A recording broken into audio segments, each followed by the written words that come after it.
Welcome, everyone, to the Islanders Never Say Die podcast. I'm your host, TJ, and with me here, as always, is our NHL analyst and expert, the grumpy old man. They say there's no shame to his game because he's always the same. That's me. And with us here, we've got a special guest on the show, Mike from another effing Islanders podcast. How are you, Mike? I'm doing pretty well. I'm very excited to be here. I appreciate you guys letting me on here too. I love it. He's not that special. Don't Oh. oversell him. I've talked with him. He's not special. Oh, Grumpy, look, hold on. He's got a Grumpy's Groupie shirt right behind you. Does that not earn any brownie points for you, Grumpy? That's what everyone should do. I mean, he shouldn't be any different than anyone else in the whole planet. So that's always the podcast. That's been your response always, Grumpy, is doesn't matter if somebody supports Grumpy. He's like, that's the requirement, Grumpy says. Here's another thing. And now, for those who don't know, Mike is a sibling of Kim, Isles Girl 3. And I mean, hold on, Grumpy, you might be outing him right here. I don't know if that's public information there, Grump. Well, it is now. It is now. And I just got to say, compared, I consider Kim a very wonderful young lady, really pretty. Mike got beat with the ugly stick a lot. That's all. Oh, thanks, Grump. They say, in families, you get so much stuff, right? You get who gets the intelligence. Well, he didn't get that. Who gets the looks? Obviously didn't get that. I don't know what he got. Oh, what are we, like a minute in? We're a minute in. He's already throwing all these shots at me. Unbelievable. Let's get to the hockey talk, Grump. Oh man, Grumpy's Grumpy's grouchy. He's a little hungry. He's hangry, as we might call it. So maybe Grumpy will bring some of that angry energy to the show today. But if you're new to the channel, welcome. This is a twice a week All Islanders podcast that takes place every single Wednesday and Saturday at 8 p.m. Eastern Standard Time. So if you're new to the channel, we encourage you to do a few things. We encourage you to subscribe on YouTube, to like on Facebook, and to follow on Twitter. We also have a secondary podcast called TJ and the Grumpy Old Man. It is an all sports podcast where myself, Grumpy, and the magnificent Son X just talk anything and everything sports. We talk NHL, NBA, NFL, MLB, college athletics, world football, NHL, anything and everything sports on that show. It's called TJ and the Grumpy Old Man. It can be found in the link in the description below or as a featured page here on our YouTube channel where you can see TJ and the Grumpy Old Man. And before we jump in, starting to talk some New York Islanders, our beloved team, the New York Islanders, I want Mike to kind of go ahead and I'll pop up on screen. Tell us a little about the podcast, another effing Islanders podcast. Tell me about how you guys started it and kind of what it's about. So, I mean, we don't take it very seriously, but me, John, Eric, and Brandon, we all basically got together, became really close friends, and decided, hey, we just kind of want to, as you say, shoot the shit, talk Islanders hockey. And we realized there's so many Islanders podcasts out in the wild, and a lot of good ones too, like you guys that we like to listen to. So we're like, you know what? We just want to have fun. Let's make it a funny name. Let's just have a good time. We obviously kind of we're everywhere when we do the pods, but it's cool that we all get to express how we feel about the Islanders. And we do have a few people that do tune in and enjoy our opinions, so it's just a good time. There it is. You could find that on YouTube there. Another effing Islanders podcast there. You can also find it on Mike's Twitter page there if you want to go ahead and listen, right? If you like Mike and you like him on the show here today, that is the best way to find him. You can find him on Twitter there at Dino Dangle. You could find him, and he's also got it linked there in that top Twitter post or whatever that is. Yeah, the pinned tweet. Yep. There it is, the pinned tweet. You can go ahead and find another effing Islanders podcast right here. So, but let's talk a little New York Islanders. We are now on day 5,877 since the New York still the New York Islanders general manager, ownership group, head coach has not addressed the media, has not addressed the fans. We're now, I think, 1 day away or 2 days away from 4 weeks. So, it's almost been a full month. I guess we are the only team that has been eliminated from the postseason still that has not had ownership, head coach, general manager come out and address the media. I don't know what to say about it. Continues. I feel like at this point, I'm like, are we going to hear from them at all address the media this offseason? I mean, I like Lou Lamoriello. Like I said, I've kind of basically, I don't know, I've kind of changed my view on him over the years. But this is definitely the most frustrating part about him as a general manager. And I don't blame people for being frustrated. I don't know why he chooses to do things this way. The only thing I can guess is there's something we don't know. So do you think maybe, hold on, what is that, Grumpy? What is that scoff over there, Grumpy, for? I want to know the metamorphosis of how Mike did not like Lou Lamoriello, but now all of a sudden when the team sucks, he likes him. We'll get to that. I will get to that. That's Grumpy. A long discussion. That's what we've got. That's why we've got this platform. But Mike, I want to hear what your thoughts are. Really, still haven't addressed the team. What are your thoughts? Because when Andrew Gross came out with that article, because our perception was they were looking for a succession plan based off of sources we have. But when Gross came out there and said it and addressed that in the article, he wrote that they're bringing back head coach Lane Lambert and Lou Lamoriello. I pretty much took that as gold. Do you think something else is going on? It wouldn't be the first time a beat writer possibly gotten that wrong, and still we haven't heard anything from the team. So anything is possible at this point. I'm not sure Andrew's. I'm pretty sure he's telling the truth. I mean, I think that's unfortunate because I'm actually not a big fan of Lane Lambert, which is kind of funny, right? You would think, I feel like a lot of people are kind of the opposite, where they like Lane and they dislike Lou. But I just feel like Lane over the course of the year just honestly got worse. And it's nice at the end of the year that the team came together and won enough games to make the playoffs. But I felt like some of the decisions he made were horrendous. And there are a few names out there that I'm interested coaches-wise. So, you know, I understand a lot of people wanted to give him another chance, but as far as changes with the staff go, I don't think that's going to happen. But I do think they're going to have a bit of a youth movement here. That's interesting. That's interesting. I first want to ask a little bit about your take on Lou Lamoriello. I feel like fans, perhaps now more this year than last and the year before, are maybe starting to sour a little bit on Lou Lamoriello. But you have been opposite. And when we had you on the show, on that call-in show, you said that you thought the season had points definitely where it was probably more of a success than a failure. The first question I want to ask you is, you know, what changed your opinion? I'm interested on Lou being a little bit of a failure to start, but now more successful for the Islanders. So, I mean, I'll put it to you simply. Put it to you simply like this. If you told me that the Islanders in the last 5 years would have as many wins as a team like the Rangers in 5 years, I would tell you you're foolish. You know, we didn't have a superstar walk his way to our team. You know, we didn't have someone cry their way out of two organizations to become a Ranger. That became a Norris caliber defenseman. Luckily we did draft Sorokin, but we didn't have him come over as early as Shesterkin. The Rangers were given everything to succeed, and it's funny that the term rebuild was ever put into place. They got every bounce their way in hockey terms between the first overall pick, the second overall pick. Like I said, all those players willing to just randomly come to the team. They had Patrick Kane this year. Like, I guess, I don't want to play for the Blackhawks anymore. Here's, second round pick. Basically, if the Islanders ever got lucky like that, and we failed, Grumpy would be tearing them to shreds. I'm sure he feels that way about the Rangers right now, but he certainly didn't before. I just hold on.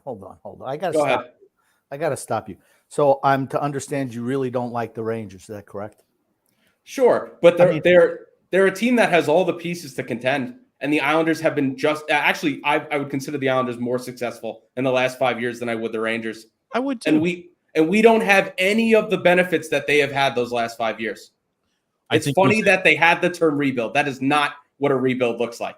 I think we had a far superior coach when it comes down to success. Sure. Wants a guy who gets you close but never puts you over the hump. And I think Barry Trotz, right, he ran his course here. He did a fantastic job when everything was moving along. But, everybody has a shelf life. I think we, in the last 5 years, have had a significant advantage regarding behind the bench. But that's, I think the players deserve a lot of credit. I think it'd be silly to not give these guys a lot of credit because honestly, we don't have any superstars.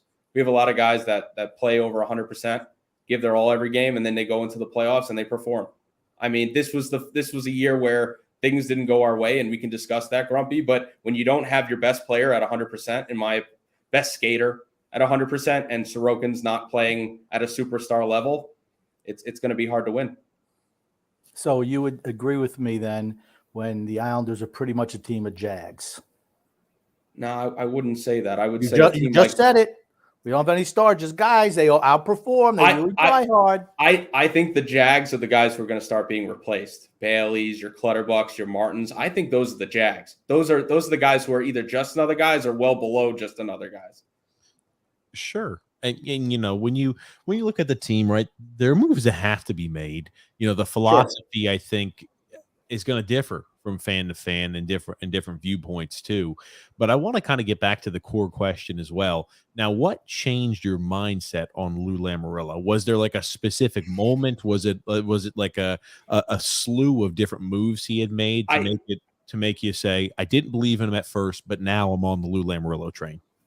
I think I was always worried when I saw how he left the Devils. I'm not going to lie, that was a bit of a catastrophe. And, you know, obviously his age came into play, which is unfortunate, you know, because at the end of the day, I feel like he's actually made some pretty good trades for the team. And if a puck bounced a certain way or another, we might have been in a Stanley Cup final against an absolute dynasty. I don't know how Grumpy can say otherwise. They were playing with Leo Komarov on the top line, and they took them to 7 games. I mean, phenomenal work by the GM to be able to accomplish that. But I will say this. I think what really soured me on Lou was not being able to keep Devon Toews. And I understood that there were certain, you know, cap casualties that had to be made from every team, and no teams were taking assets. But 2 weeks before he traded Devon Toews, I'm pretty sure Stahl got traded from the Rangers. And that was a player who, you know, I thought had less than zero value. He was horrible. And the Rangers were able to move him, you know, so I feel like the Islanders should have been able to move like a Nick Leddy instead. The writing was on the wall with him.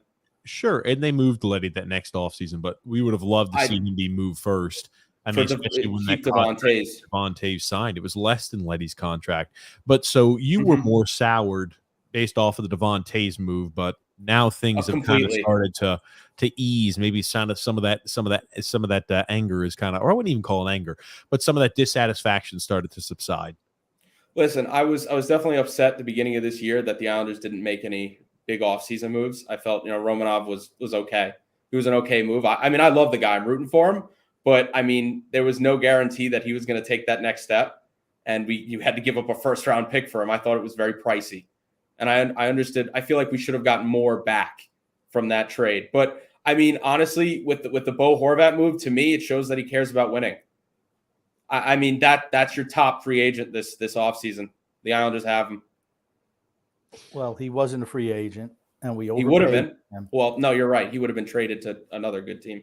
So, and I mean, I think you have to admit that his contract and term are way too much for what he brings to an organization. Way too much. So the good thing is the cap should be going up to about $90 million in 3 or 4 years. So, I mean, I'm not too concerned with it. What I'm more concerned actually about, Grumpy, and I'd love to talk about this with you, is the Sorokin contract. Well, hold on. We're jumping all over the place here. Sorry, I know, but we'll talk about the Sorokin because I think it kind of ties in with the future and the philosophy of the team. But yeah, 90, I think it should be 90, 92 million in the next 3 years, which is why Dobson's that future $10 million man, you know, as we've stated here, or as I've stated on the show before. Thank you. Thank God he's not. TJ, like, I can understand the thought process with this guy could be a 60, 70 point player when every puck's going in. But when that luck ran out, my goodness, he had no place. He had no spot. Put up 49 points or 50 points this year, something like that. I think it's because he's sheltered. I mean, I listen, TJ, if they can't get a defenseman, he should be the top. He should be in the top 4 next year. 1,000%.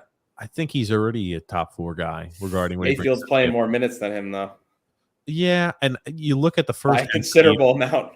You look at the first half of the year, he didn't. The second half, when they changed systems and styles, he did. He played less minutes, but I mean that was with Lane Lambert changing from we're going to play a modern NHL style to let's go back to the Barry Trotz style of hockey. And you know, Mayfield I think is better equipped and suited for that style than a guy like Noah Dobson. So if we play that style of hockey, I'm not sure a guy like Dobson fits in. A lot of the modern NHL defensemen don't. A lot of puck moving, fast defensemen don't fit into that style. But It's I the wouldn't reason why consider him Devon Toews- fast. It's the reason why he is. It's the reason why Devon Taves. People were like, "Oh man, Devon Taves struggled so much in the postseason." And they wanted to. Oh, it's fine. We trade him away. We could trade him away for nickels. It's because guys like that are not made for this. I don't agree with that take either. I think Taves had like 3 or 4 like average games. He still wasn't the worst defenseman on the ice. But when Phil said that, I was like, my goodness, Phil, don't do this to me. Don't become my enemy. But just trade Taves. It's easy to trade Taves, a 25-year-old defenseman with a whole lot of offensive upside who plays a modern NHL game. And you know what? It's tough to move. It's tough to move guys like Anders Lee or Cal Clutterbuck, in my opinion, too. You can't move. You can't move guys who are dinosaurs. Our team is built like a team from 1990. It's not 1990 anymore. It's 2020s. The game has changed. It's legislated differently. It's refereed differently. The league wants different things. So they make sure that the rules are set in that way to get what they want, more eyeballs on TV sets. So to think that, okay, well, let's say we move Noah Dobson. Who's going to get the puck out of your zone? You don't have anyone who can move the puck out of your zone right now. No one. Noah Dobson. I don't even think Dobson's that good at doing that. I think that's what the Islanders are severely missing. I don't think Dobson's that guy, TJ, at all. I'm sorry to say it, but I feel like Dobson's pretty one-dimensional, and he's the guy who's going to be able to shoot pucks. I know that's going to upset you, but I hope he takes the next step. I seriously do. If he becomes even average defensively, he's got a good future ahead of him. I think if he had a partner that didn't get changed up every single season, I think that would benefit him. I think if he wasn't consistently playing with the worst defensive partner out there on the ice every single shift, you talking about Aho? Benefit him. No, we're talking about Dobson. We're talking about his partner that's the worst on the ice. Yeah, I know what you're Romanov has a lot to go to. Green, all of Boychuk, year after year. He's the only guy who can move, so they put him out there with statues. So, hey, you move the best out of all the defensemen we have. We want you to be able to utilize that fantastic movement. So we're going to put you out there with totem poles or guys who are – I never get – right? Like we talk about the Lane Lambert criticism. I think Lane Lambert deserves some criticism for this season, but I went in with the expectation of do not expect Lane Lambert to be Barry Trotz. We were going to take a big step back in the coaching department this year. He's a first-time head coach. Things started off well for him at the beginning of the year, and we made this abundantly clear on the show. I don't even think. Wait, you said they started off well at the beginning of the year for him? They struggled a little bit, but then they went on like a 9-game. Because trust me, we got these certain individuals that were adding us every single Islander victory. Oh, our team's not struggling now. Every single victory. So yeah. So, we bounced back there towards the early portion of the year, but then we kind of started to struggle a bit. I think that Lane Lambert the system he wanted to incorporate this year did not work, right? Yeah. And that's why when we saw, until he switched and reverted this team back to the Barry Trotz style, we struggled, we floundered. Okay. You remember what I said at the beginning of going into the season? I said, Lane Lambert, he gets a pass from me. Why? Because he's got the same cast and characters that played under Barry Trotz. And he had to try to get more offense out of a group that just was totally devoid of offensive talent. And, he could shuffle some chairs around on the Titanic, but it doesn't matter. The ship is still going down. And that's what you saw this year. There's no one in the system who you could say, hey, we can move out player X and bring in player Z. I disagree. I watched 4 games of Durando, and I'm excited to see what his future is with the Islanders. Okay. I like Durando. I like Durando too. What is his upside? What line? I don't think we have any idea because I saw 4 games of him hustling harder than anyone else on the ice. So I'm excited to see where he goes. It's the same thing with Fashing. I don't know where he's going to play next year. I'm excited to see. They're bottom 6 guys. Probably, but that's what I mean. It's not like, hey, we need to get more scoring, so let's bring in some more bottom 6 guys. It doesn't work that way. We need high-end talent, and the old man hasn't done the job. That's where I'll criticize him. TJ probably knows I was big on Sonny Milano. I was big on Eli Tolvanen. Yeah. I feel like that's where Lou did fail because I was pretty mad at him at the beginning of the year because he didn't bring in proper depth for the team and he didn't bring in anyone who could fight for a top 6 spot. So that was a mistake. Sonny Milano was available, a Long Island kid, right? For free. Available for free, available pretty much just for a vet minimum or right above a vet minimum, and didn't sign early, went forever and ever. And we talked about it. Is Sonny Milano an answer? No, probably wasn't, but he was worth at least rolling the dice on. The guy had seasons for the Ducks. Did you watch him against the Islanders, though? I mean, he was really good. So I was like, man, did we really miss on that one? We probably could have filled in a spot with him. He's a guy who skates well. He's a guy who has energy to it. But if he stays healthy, he's great. But if not, struggles a bit. But I mean, like, that's anybody. But it's always been, I think, more the health issue with Sonny Milano than anything else with the concussions. When the vast majority, when the vast majority of your team is locked into long-term deals, sure, with no move clauses, no trade clauses, it's tough to bring other guys in.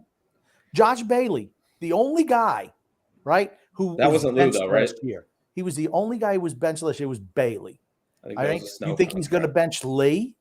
You think he's going to bench, name any player, Palmieri, Parise? And I'm not saying that Parise deserved to get benched. No. But what I'm saying is when you have like Palmieri, he, to me, he's at best right now, third line guy. So what he is. No way. Grumpy, he just had his best year up for the Islanders pretty much. How many points did he have?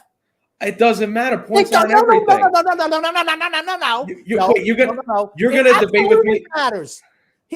Okay, so just because he had his this is the same critique people have on Barzal, and I hate it because who in their right mind is going to succeed when your wingers are Leo Komarov, Josh Bailey, Casey Cizikas? How do you expect a guy like that to be a point per game?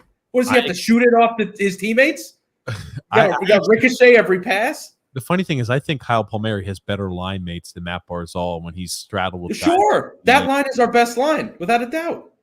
Yeah, I think Palmieri he's a big reason why. He's a middle six guy. I mean, like, if he had his best season, he could be a second line. I think he had a good season. I liked what he did in the postseason. I like him in the postseason. I do. I think he's a guy. If you look at, he disappeared against Tampa when we were in the Eastern Conference Finals that second time around. But I mean, he had a great series against Boston. He had a great series against. He had a goalie in net. He had a goalie in net. That's why he disappeared. I'm not going to deny that, but they still won. That's really all that matters. I mean, like I said, you could talk about the Leafs for 5 hours if you want, Grump, but they're a failure.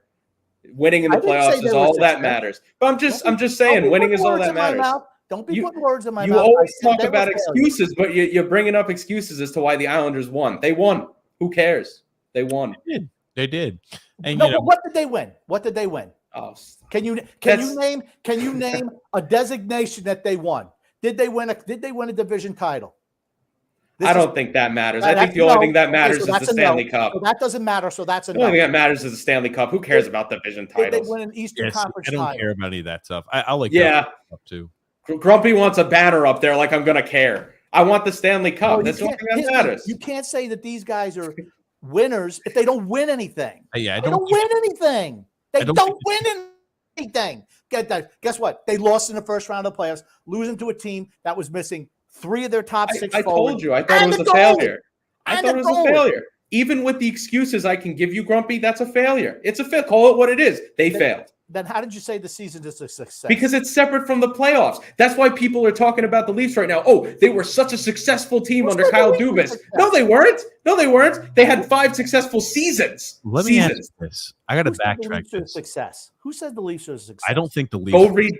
He doesn't. Yeah, it's Grumpy's not on social media. That's what I've been reading the last week. I didn't say that.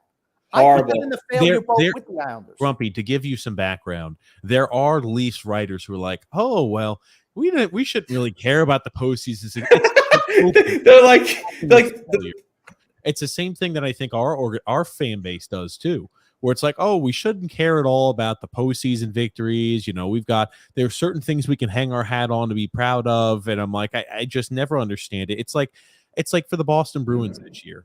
You watch when the Boston Bruins got the boot in the first round of the postseason. I don't think there's a single Boston Bruin fan who says this year was a success by any measure, because you could have had all the accolades in the regular season, but with such a disappointing postseason, I think it nullifies the best record in the NHL in the regular season in the NHL. So here's my counter to that, though, TJ. If Pastrnak was hurt in the playoffs and didn't look right, would that be considered as much of a failure? when you know your top guy wasn't right. Every team's playing with the injury stuff. Here's the thing. No, I agree with you, but there's a big difference between he still looks good and wow, Barzell's not taking that next step. Something's wrong. He's not skating. He's playing 15 minutes in an elimination game. Something's wrong with the guy. Pasternak has a history of disappearing in the playoffs throughout his career. I thought he was good in the playoffs, but he has a this history playoffs. In the big games, he disappeared at the end. He's had a history of doing that. He's not a big playoff performer. He just isn't. Just not. I would definitely need to check. That's a problem that a lot of the Boston. That's a problem that a lot of Boston fans have with him, is that he disappears in the playoffs, and he did again this year. That's what he did. But I'm just saying the Islanders' expectations, I feel like, were a little bit different. I would still consider it a failure, but not to the type of failure of a degree that the Bruins had. They finished in first place. Oh, I think the Bruins had the largest failure. Okay. All right. We can agree there then. Okay, cool. Yeah, this year was miserable for the Bruins. And like we put up the failure rating too. It was miserable for the Rangers. I would say probably, right, maybe the Penguins. If I'm just talking Eastern Conference, the Penguins probably have the second worst failure because they doubled down. They didn't even make the postseason. And it's like, yikes, they didn't address the real need, which was lack of goaltending. And, everybody gets fired when you fail like that. And I think that the Rangers were a complete failure this season too for what the expectations were and what they did at the deadline. And I don't consider us any different. I think that we were underwhelming this year. No, I agree, but I don't think it's to the same level, especially because I feel like Grumpy would agree with me. This team's not a Stanley Cup contender. So your expectations weren't as high, right? You would think. Now, does that mean we have no chance of becoming a contender? I don't agree with that. At the Panthers right now, finished last wild card spot. They're going to the Stanley Cup final. That's what's so great about hockey. Yeah, except last year they were President's Trophy winners. Sure, and I don't think that has anything to do with this year, though. But but what I'm saying is the talent is there. They got a heart transplant with Kachuk, and here's the difference: their core are all guys in their mid-20s. Our core, the guys we depend on, are all guys in their 30s. I don't think Barkov's that young. I think he's like 28, right? Or he's in right. I mean, he was drafted the same year as McKinnon. 7. Now here's my thing, Grumpy, and I want you to hear me on this. The Islanders do not have the talent up front that Florida does. But I'm going to tell you this: Florida has the worst decor going into the playoffs. Can you name their second pair? Nope. No. I'll tell you who their best analytical defenseman is. It's Gustav Forsling. Who the heck is Gustav Forsling? I mean, the Islanders, in my opinion, the Islanders have a better decor and better goaltending than the Panthers. And that's a team going to the Stanley Cup final. So in my opinion, if the Islanders make a few changes, I think they're right where the Panthers are. I really do. You realize our Panthers are another team that we can't beat because they're too good on the front end. They are too fast. Unless Bobrovsky goes back to normal.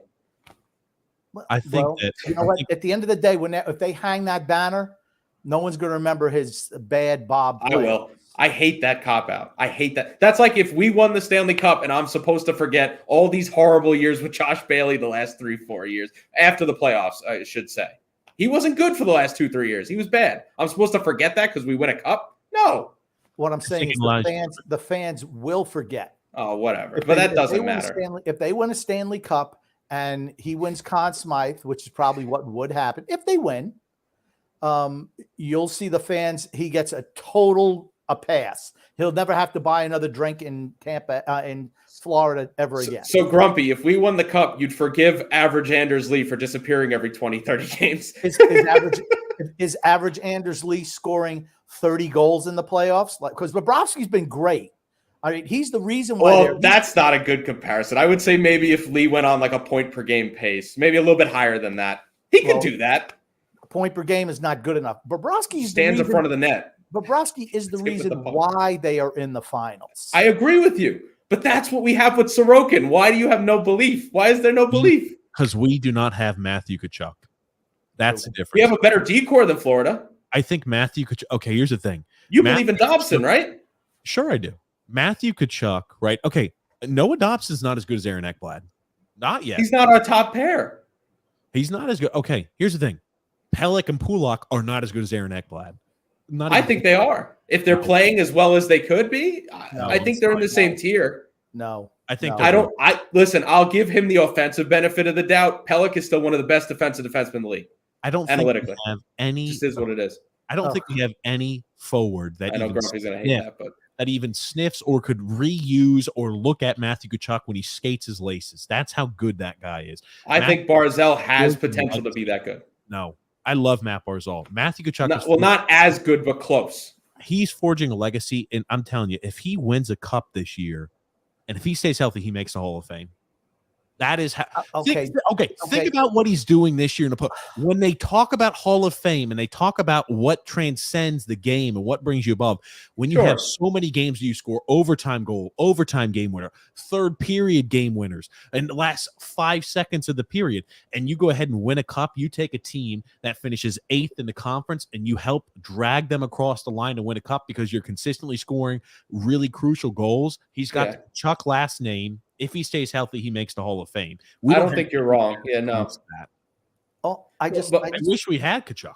Well, my point is though, with Barzal, what separates him from being a legit superstar and just an elite forward is what he's doing in the offensive zone. If he were to really find his game in his prime, like he's at right now, we might have a spectacular player on our hands. I'm talking top 10 winger. If he's in that spot, or if he goes back to center, maybe even top 10 center. All he has to do is switch up a little bit of what he's doing in the offensive zone, and we have a superstar in our hands. And it could happen. Look at Nelson. Look at Brock Nelson. Tell me it can't happen. Okay, Brock Nelson is not even a point-a-game player. And here's the thing, Brock Nelson has benefited more than any other player with the regime change. No doubt about it. Yeah, of course. If Matt Barzal just shot the puck more, that's all he needs to do. But he's saddled with wingers who just stand still in the offensive zone. And Lou changed that. That's why I don't understand the hatred for the guy. He went out and got the best player available, or second if you want to be like picky with Timo Meier, who by the way kind of didn't do too much points wise in the playoffs. So. No, I don't. No, neither did Horvat. So well, that's what I'm saying. But they're both great players. But Horvat is another guy who doesn't skate. If you want to get the most out of Matt Barzal, he's got to play with guys who skate.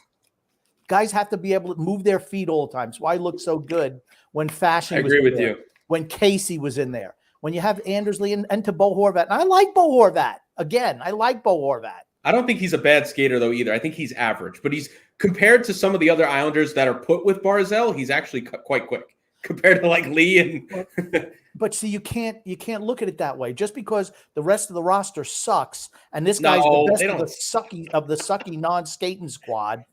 I mean, hold on, the sucky non-skating squad, Grumpy, huh? That's what I have some nights where I look at Lee and I go, "You piece of garbage," but I know he's not. He's a guy who'll give you 25 to 30 goals, even in a bad year. So, he is what he is. But he plays no defense. He doesn't. I agree. He just stands in front of the net and deflects pucks. Great. The problem is too about Anders Lee. Bo Horvat, if you look back through Vancouver's success and all these power play goals we had, Bo Horvat played the Anders Lee spot, sitting and parking his ass in front of the net, redirecting shots, and going ahead and knocking in those loose pucks. He can't do that for the Islanders because we've got another freaking anchor who does that already. And it's like, if we had one of those, it would be fine, right? Lee is not the same guy he was a few years ago, and he just unfortunately won't be. But it's like, if you removed Lee out of the equation and put Bo Horvat in that particular spot and said, Lee, you're demoted to the second power play unit, I think you maybe look at a little bit of a different result. The power play is the most confusing part of the New York Islanders, and I don't know how that doesn't fall on Lane Lambert. Because I mean, Paul Mary, his whole time in New Jersey, all of the success he had is where he's put on the power play, and here we're using him in a completely different spot, and it's the same thing with Bo Horvat. He comes in here, he's not used the same way. It's very confusing why the Islanders decide to change things up with what works. And then we turn into the worst power play in the league going into the playoffs. And it's one of the biggest reasons they lost. They have no power play. We lost because we weren't good enough. I think but the power play was a big part of that. It's awful. We weren't that good at 5-on-5. We were okay. We didn't give up much 5v5 against a team that was really banged up and still lost. Mean, they still ran through New Jersey, who, in my opinion, I flat out would tell you I had New Jersey in my top 5 teams this year that I thought were cup contenders. Well, we always felt that Jersey there being their first year in the playoffs with this group. I was surprised they beat the Rangers. I really was. I was surprised. I thought they play in the first round, and they played the Rangers well during the season. Playoffs a little bit of a different animal, and I thought the Rangers would beat them. I did. The fact that the Rangers won the first 2 games on the road and then proceeded to throw up on themselves, I think is what made for what they did during this trade deadline to try to make a real push. And the fact that they lost in the first round, that's why like their failure is higher than ours because of what occurred. Like going into this year's playoffs, I said, we don't match up against Carolina. We don't beat Carolina. Sure. The expectation wasn't as high. Yeah, no way. The issue I have, and maybe this is why Lou Lamoriello is not coming out and addressing the public or the press, because when he does that, I guess he gets stuck with his foot in the mouth, where he's like, "Oh yeah, I guess I gave Bo Horvat too much term and too much time on his contract." He was just joking around. Well, you know what I mean. But here's the thing: he comes out, he doesn't look great after that trade deadline, right? When we acquire him, it takes a while to mesh. But the guy who was supposed to be, our magic elixir to fix the power play issues didn't do that. And it's like you look at every step of the way. I don't know. I felt he was a big part of why we made the playoffs, though. I mean, he was used more similar. I can't even say the word. He was used like he was in Vancouver, where he was more of that shutdown second line center. Now, was he a great defensive player? In my opinion, no, not really. But that was the role he had in Vancouver. And they kind of brought that over to what the Islanders had without Barzal. I thought he did a good job. We won a lot of games. That's all that matters, right? At the end of the day, it's just winning hockey games. So, I mean, I listen, I'm not gonna fudge it. He underperformed.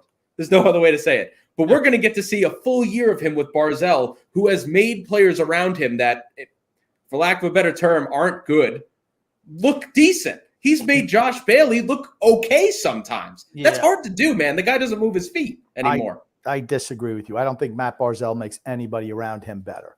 I don't know how you can say that. That's a talent that Tavares had. He has to have a certain player type on the line with him. He doesn't. And I don't think Bo, and here's the thing. I don't agree with that though. Parise, Cizikas, name a player, all their numbers go up with Barzal. I mean, the only ones who don't are the guys who can't skate at all. He's not malleable. John Tavares was malleable. You could put skaters on his line. You could put cement feet on his line. Guys who like to have the skate in sand. He can make every single one of those players better. But I still think Barzal does that too. He's a compliment. They have to have pieces that complement his game style and playing style. If you don't have somebody that plays his style, he's not going to allow them to continue. I just want to quickly say though, this is why I think Matthew Barzal, one of the biggest reasons he makes players around him better, is it's really hard to find a better forward in the league that is better at transition than Matthew Barzal. By far, one of the best in the league. The only player last year that created more shots off his passes was Connor McDavid in the entire league. I mean, you can say, that's not the whole story on the ice. You could say, not all of his passes are high danger chances. Sure. That's still really special of a player to have. And that's why I don't understand why so much of the fan base always rags on him, because I don't think he's the problem out there. When he's out on the ice, the Islanders have more chances than any other line by a wide margin. Yeah. He's in the zone. Go ahead, Grumpy. I'm sorry. Yeah, I agree with you there. I don't think he's the problem at all. It's the lack of talent around him, without a doubt. Now, I want Bo Horvat to play with him. I don't think Oliver Wahlstrom's going to work on that line. Nor does Let me give you a good comparison, Grumpy, though, of why I think that it's a false narrative. If you watched Connor McDavid with Jesse Puljujarvi and then watched him with Zach Hyman, and look at the stats, just look at the numbers. Puljujarvi was dragging McDavid down. McDavid wasn't able to make him that much better. He wasn't really able to do much with him. But you give him someone like Zach Hyman, all of a sudden the guy has he's averaging I think it was 50 to 60 more points per 60. I mean, this guy, you can give the best player in the world, actual help, and he'll perform. I don't think it's a he can't make players around him better issue. I think it's the Islanders have given him the least amount of help around the league by far. Here's the way I think it. I think that Matt Barzal is a more talented individual than John Tavares, but John Tavares is a better hockey player. I mean, sure, in his prime. I don't think right now. I think that's all I'm talking about. You're not wrong, but I think the biggest difference between the two is Tavares could score. I mean, that's really he'd be able to put some goals in. That's the problem Matthew Barzell's run Matt into. Barzell won't shoot the puck. I think he's got a great shot too, but he does. Not enough. He doesn't shoot enough, should be the word, because he definitely shoots a decent amount, but not enough. And I want Matt Barzell to shoot the puck more. I want him to be captain of the team. I think he's somebody to me who cares. I don't think the cul-de-sac crew really gives two shits if they win or lose. Same old. What do you mean by that? I think they used to. When things originally happened with John Tavares, I think the entire unit was galvanized with, we've been a laughingstock, or organization has been looked at in a poor light for years. Where I'm not happy with that. And as they have gotten older, I'll be honest with you, right? When you get to the Eastern Conference Finals, that is a level of success in back-to-back years. And I think they've had a level of success. And then it was kind of like, I think the guys. We believe in this group. Stanley Cup or bust. We believe in this group. Absolutely, TJ. They need something to galvanize them. I think what I saw this year, earlier in the year, that actually pissed me off is I even tweeted about it, and so did Andy Francis. I'm pretty sure he's been on the show. Friend of the show, Andy Francis. We have all these guys sitting around when they're losing and smiling on the ice, having a laugh, having a good time. And I go, where's the passion? Where's my energy? Where's my frustration? You know, that's what I love. People always would complain, oh, Barzell is, he shows his frustration. He shows his emotions. I love that. I wish they all would. To me, that's the JT Miller on the Canucks. That's what I want to see, the passion on the ice. You know, I want you guys to show me that you want to win. When Barzell got hurt, I started seeing that again. I started seeing a group come together and really want to win. You need to see somebody who's going to be a little bit of an asshole. Yeah. I've mentioned it before. You need somebody who's going to go in there and not be necessarily loved by his teammates, but is going to be there to say, I don't give a shit if you like me or not. You know, the complacency, the happiness on the bench as we're getting our asses steamrolled 3-0 can't be there. You need somebody who's willing to chew out a teammate, somebody who's willing to really get into somebody where it's like, that's not, maybe that's the way we used to do things in the past, but that's not how we're doing things now. And that's what the team needs. And I worry about, I've always believed this team had a really strong core, and this team, and it does, right? I think everybody loves everybody on the team, but when the core starts to get a little complacent, it starts to rot, because we're not a team that had ultra talent, but it's like where I start to see that sink in, I'm like, that worries me a bit. That's why next year is so important. They need to start cleaning out some of the old gang. No more fourth line identity. That's got to go. You know, it's long overdue. But if you watched those playoffs and you thought that line was good, you need to stop watching hockey. They were horrendous. They would go, listen, hitting is important in the playoffs. Don't get me wrong. But there's hitting, and there's hitting with a purpose. Those guys would be hitting when the puck is transitioned up the ice and they have a 3-on-2, and Clutterbuck's still going for a hit in the defensive zone. I'm like, what are we doing? I mean, guys, that line needs to just focus on defense. If they're going to exist at all on the ice, no more offense. I'm tired of it. They get caught, they get stuck, and then they get hemmed in for 2 minutes. They were a huge reason the Islanders lost this year. Horrendous. They played too many minutes and got stuck in their own zone too many times. You mentioned where was the drive from the players. You know where it is? It's at home with their kids and their wives. That's where it is now. Sports and any athletics is a young man's game. You play better when a nice mix of it. You don't have as many other important actual life items that are going on out there. It's interesting. Sports, and I've always believed this too. The guys who are truly special are the ones who can still dedicate the time, the energy, the effort to craft, even when their actual life starts to continue to progress. Because in reality, it's a child's game. They all play a child's game. We all love to cheer them on while they do that. But there are other more important things. And when you start to have those creep in, it's like it's taking from my ability to push forward. Do I want to go ahead and do my 3-a-days? Do I want to get there at 5 a.m? Then I go ahead and eat. Then I'm doing my afternoon. Then I'm working 10, 12 hours a day, and I'm doing film study all off season long, where it's still, I'm treating it like I'm in my regular season, even the off season. When you've got family, it's tougher to do that and to dedicate that type of time. And like, you've had that level of success, it's not as driving to be like, interesting. That's them, us against the world mentality. I think the us against the world mentality for the Islanders is gone. It is gone with this group. It is. You know how you fix the complacency, though? Like what I said earlier, they got to have guys in camp that are going to be fighting for spots. No Sure. more, hey, Josh Bailey, you're in the lineup game 1. Don't worry about it, buddy. Shouldn't even be here next year, by the way. But guys like Martin, guys like Clutterbuck, guys like Anders Lee should be working for a spot 100%. He should not be given anything, nothing. But you realize that has never been the way of this team. Got to be now. But Well, okay.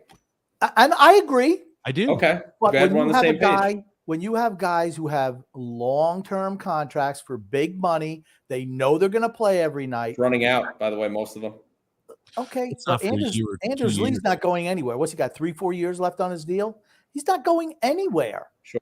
And then they re-sign these guys. That's the worst thing. They re-sign guys. There's never competition for spots. Ever.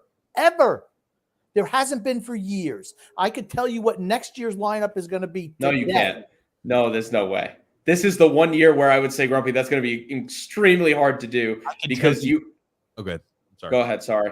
No. I'll just say TJ can probably agree with me. This is probably the one year where you're like, wow, we're seeing some of these veterans look like, they're done. But they still have term and money on their contracts. It's not going anywhere. Most of the ones that I'm talking about don't have much. And honestly, that you could send them to the minors if you wanted to. It wouldn't cost you anything. They've never done that. He's loyal to a fault. He's loyal to a fault. And I will be the first one, Grumpy, to raise the flag and say Lou out if you see that. 100%. He's got to change it. But he's never has changed it. He had last year, after not making the playoffs, there was your opportunity to do it right there. That was your opportunity. Didn't do it. Now they made the playoffs, and you listen to some of these fans, where a deflected puck from winning the Stanley Cup. No, never going to happen. But that mindset. And here's the thing. Lamarillo thinks that way Stanley too. Cup final. I didn't say cup. Oh, I didn't even know you said that. Okay, well, good. No, but so you said that. No, I didn't. Go ahead. Too much comfort leads to less production and less drive on the ice. Period. They sit back, fat, dumb, and happy. Never have to worry. Even Josh Bailey is delusional to this day. He thinks he should be playing all the time. He doesn't understand why he was sitting. Everybody else on the planet saw it, but he didn't. What do you think it'd be like for Anders Lee if he was demoted to the third line? I think it'd be great. Or if you strip him the captaincy. I don't think they're going to strip him the captaincy. They should.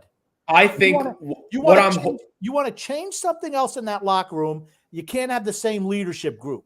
Give it to the next guy. Make Barzal your captain, Horvat your assistant. Other guys, no letters for you. Well, you can tell me if I'm wrong, but Lee strikes me as the kind of guy who's going to pass the torch off. I don't think I'm not too worried about that. Really? You don't think so? No way. I heard that there were issues that with the Josh Hosang thing, it was directly him. That's a whole other discussion. Here's the thing. He's a guy like that who bitches and moans, and I don't know what he did. I just we don't. Yeah.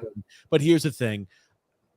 You handle the shit in the house. You don't say, this guy's got to get out of here. You got to move him. I don't know. He doesn't strike me as a guy who's like, let me take a back seat, and I'm happy just being complacent and being passed along and just collecting my check for $7 million. Interesting. And sitting on the bottom six. He's a guy who looks like he causes a bit of an issue because I think he's still he wants to compete, but his body won't let him still compete at the same level he used to. You listen to the players' exit interviews. Matt Barzal, pissed, unhappy with the direction of the team. That's what you want to hear. Yeah. But then you listen to Anders Lee. Well, hey, they played good. And then you listen to, Pulak. Pellick. Pellick was another one. He's like, well, it was Pellick, actually. I read the Stefan Rosner article. But Pulak had one as well. Yeah. Okay, so both of them. Yeah. Both of them. A tweak here or there from, being content. No.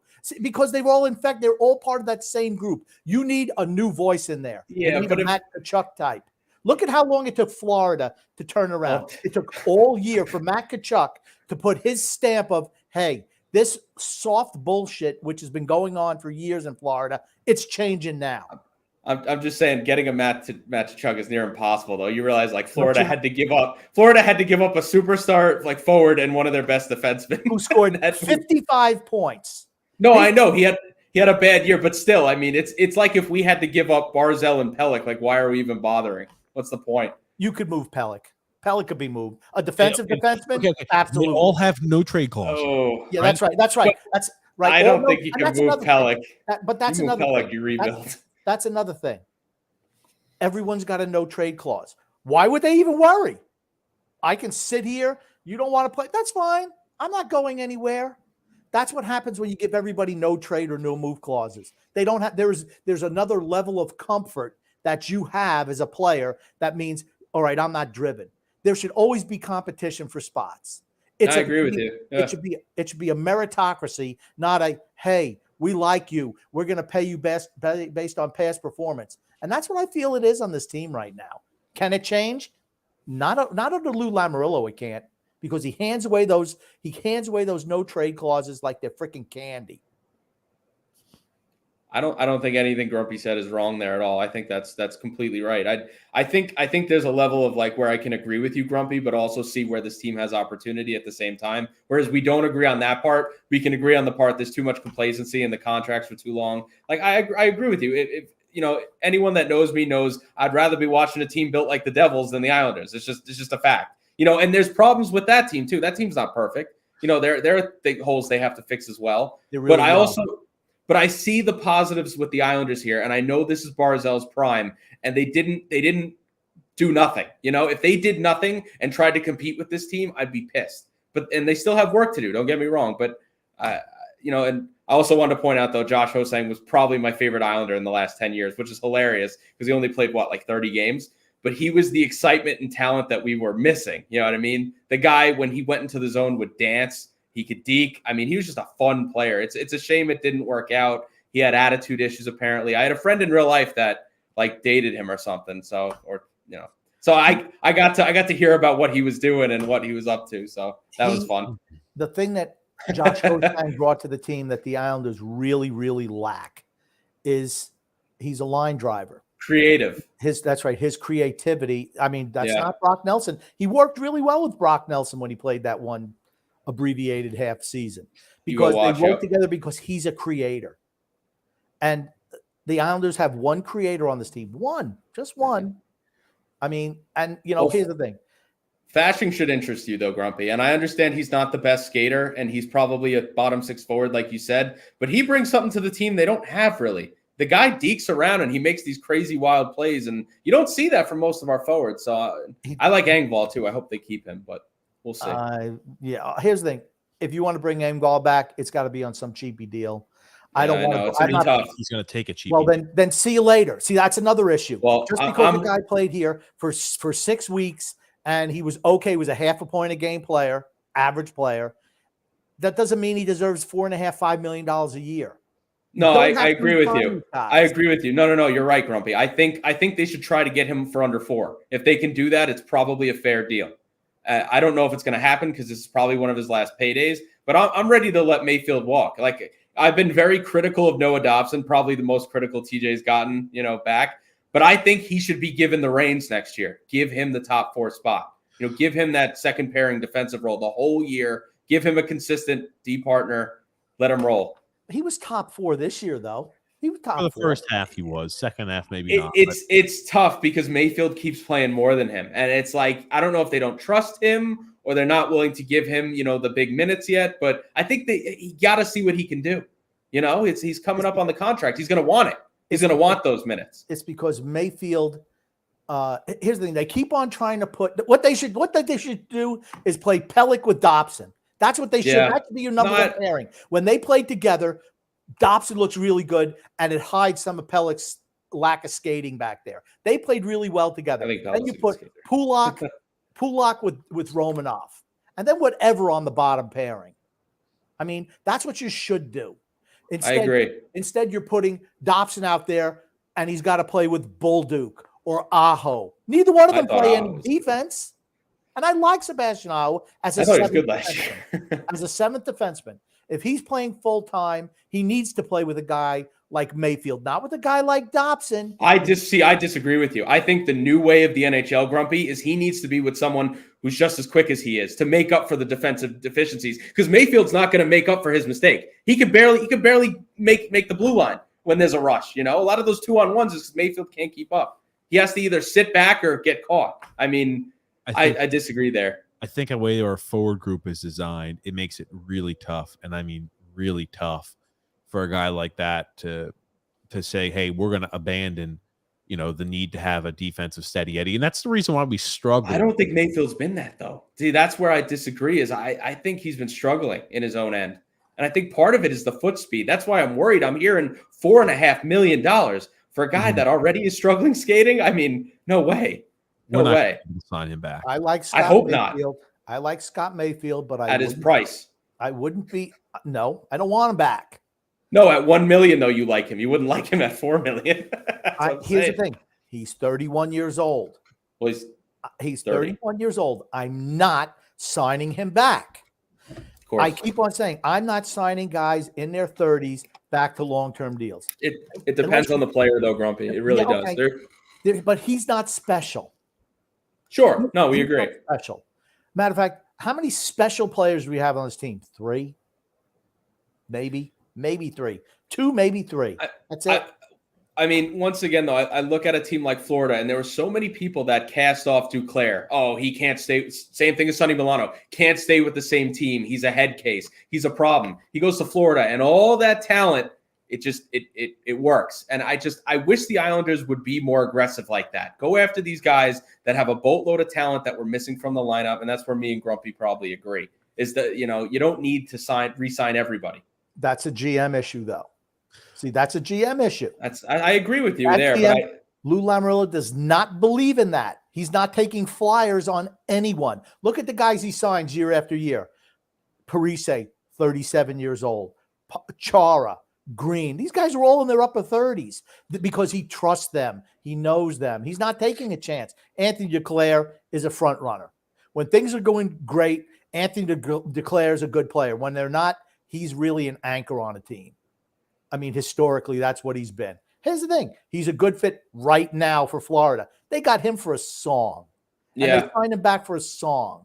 That's what I'm saying. If you want to bring Pierre Engvall back, great. Don't overpay him. But this is the type of player, Grump, that they need on the top line.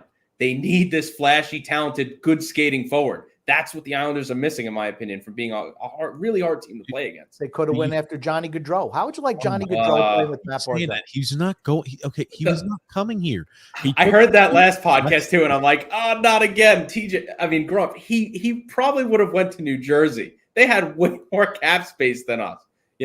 He took a deal with less money to go in Columbus, Ohio. The guy was just a maniac. No, Lou said he drove the price up. He said he drove the price up. Listen, that's just a fucking old senile bastard trying to lie and trying to go ahead and get the fan base riled up. I'll say this: it was a mistake if we didn't make him an offer, but at the same time, I don't think it would have mattered because he openly chose to go to a market like Columbus where they have a horrible team. I don't, I want to say like dog shit. Team. Yeah, it's terrible team.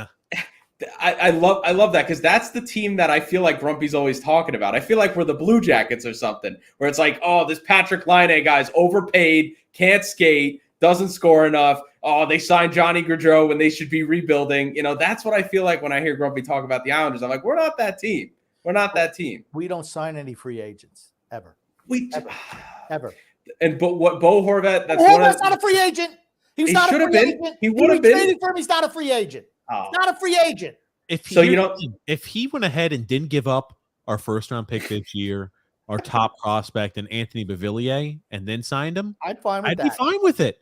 I would be fine with it. I would use the word top prospect loosely there, TJ, because his ceiling doesn't look that high. So and we have no prospects then. We have nobody in the mind. I think Matthew Maggio might pass him in this coming year. I don't. Fifth rounder. He's a 21-year-old fifth rounder. But does that really matter? I mean, if you perform better at for a kid who's 19 as opposed to 21, he played with children. He played last year with children.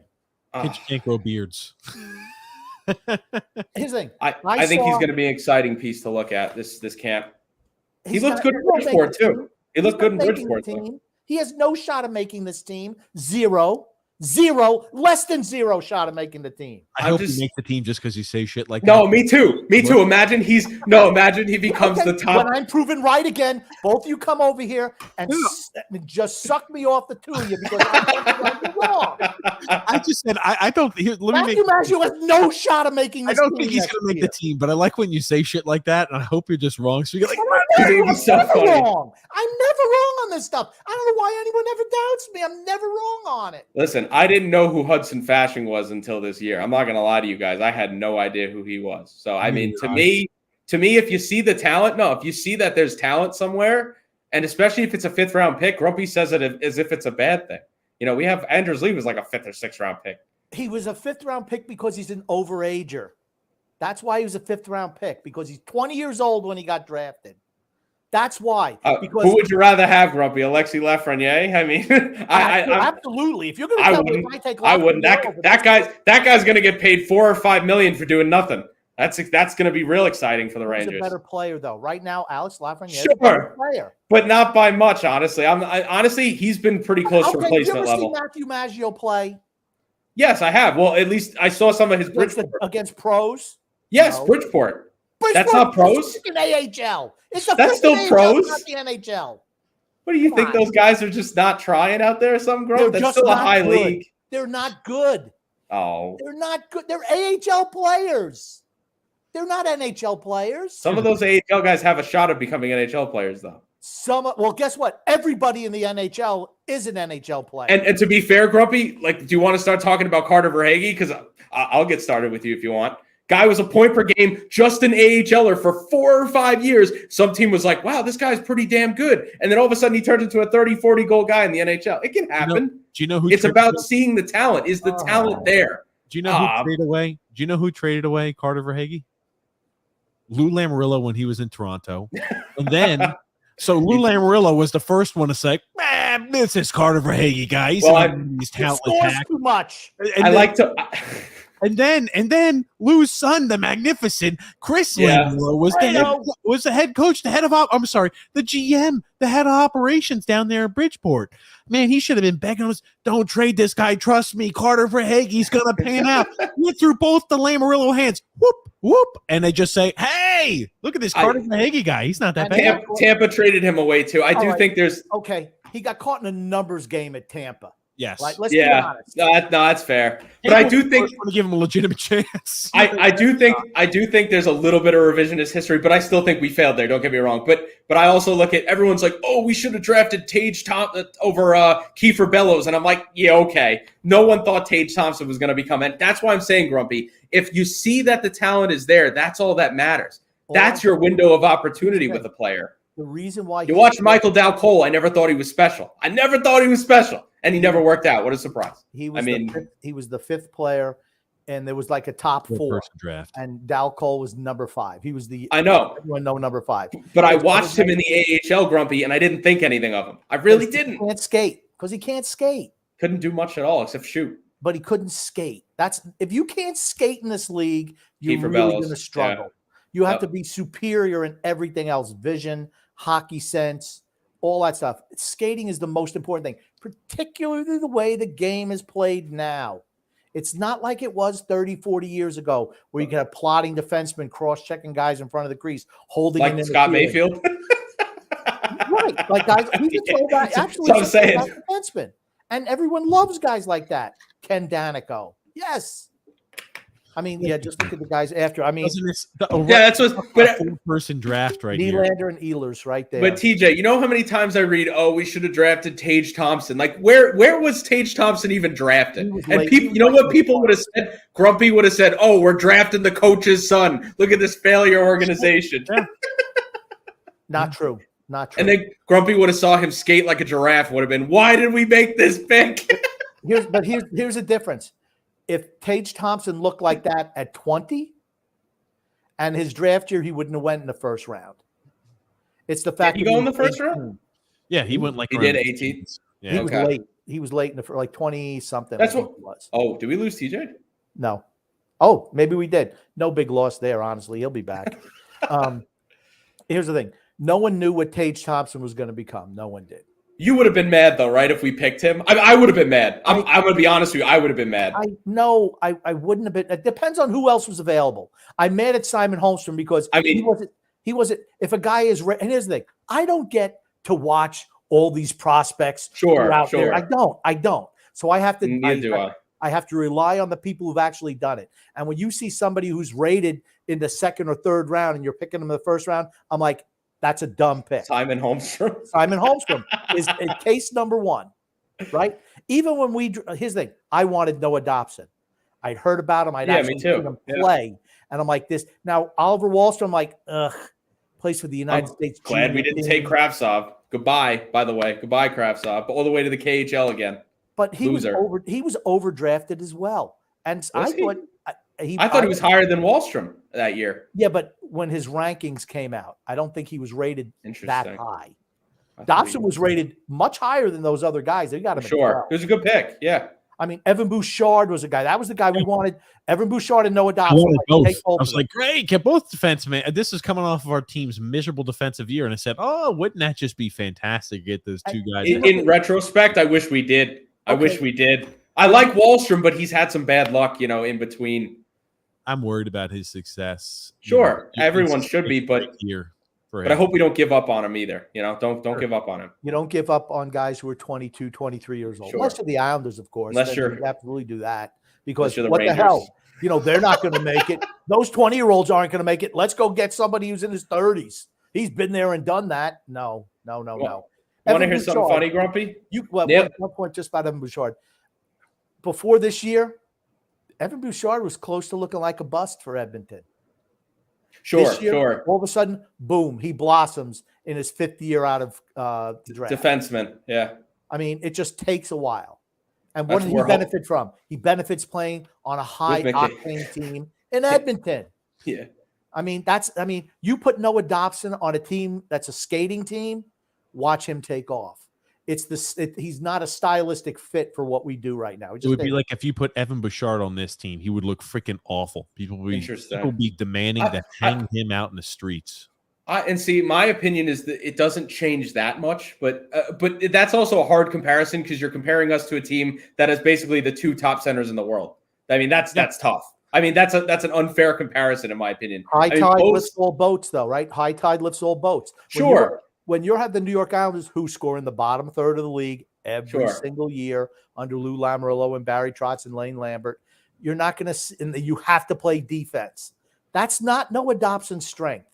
But we don't know that yet. Strength. We don't know that yet, Grumpy. I'm hoping Noah Dobson takes that next step because if he does, can end up being a nice piece. My worry is he produces very high point totals, and I don't think he's in that same grade as like a Heiskanen or a McAvoy. I don't think he's that type of defense. That's what worries me. I don't think he's that type of defenseman either. But he might get paid like that. That's what worries me. He's not going to get paid that much. Well, you guys thought he was. Not you guys. Not you guys. Oh, I'm sorry, TJ. I can make a very easy comparison. Defensemen who put up points sometimes are overpaid. Of course. When you're a defenseman who put up points and you have the measures like a big guy, a guy who's been in postseasons before like Noah Dobson, when you have a guy who distributes the puck well like Noah Dobson, has had consistent point production on a team where the Islanders are looked at as a defensive team. And you've got a defenseman who plays on a defensive team who puts up points. If he goes to free agency, he will get paid $10 million a year, at least. He's not going to get paid $10 million a year, but he will make $10 million a year. I will be abundantly clear with this. He's going to make $10 million a year. Okay, he's not going to make $10 million a year. I will say this, TJ. You're so high on Noah Dobson that I hope he blossoms into exactly what you hope he will be. I'm an Islanders fan first. I hope he becomes that. Be the best thing possible for us. Look at how frequently defensemen who put up points are overpaid. I don't think Darnell Nurse is all that much to write home. That's what I just said. Yeah, no, he's around $10 million a year. That's what I mean. Darnell Nurse sucks. He plays in the Oilers. $9.5 million a year.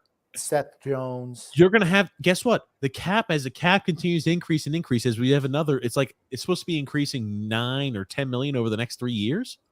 You're going to see defensemen more and more commonplace that defensemen who put up points are going to get paid $10 million a year. He's one of those guys. That's my counterpoint to you. Is the other side of the coin is when you're on a team like Edmonton, your numbers can become very inflated. And that's when you run into the issue of overpaying a lot of guys. The Islanders actually were able to decently fill out the lineup. There are a few contracts here and there, like League, where you cringe.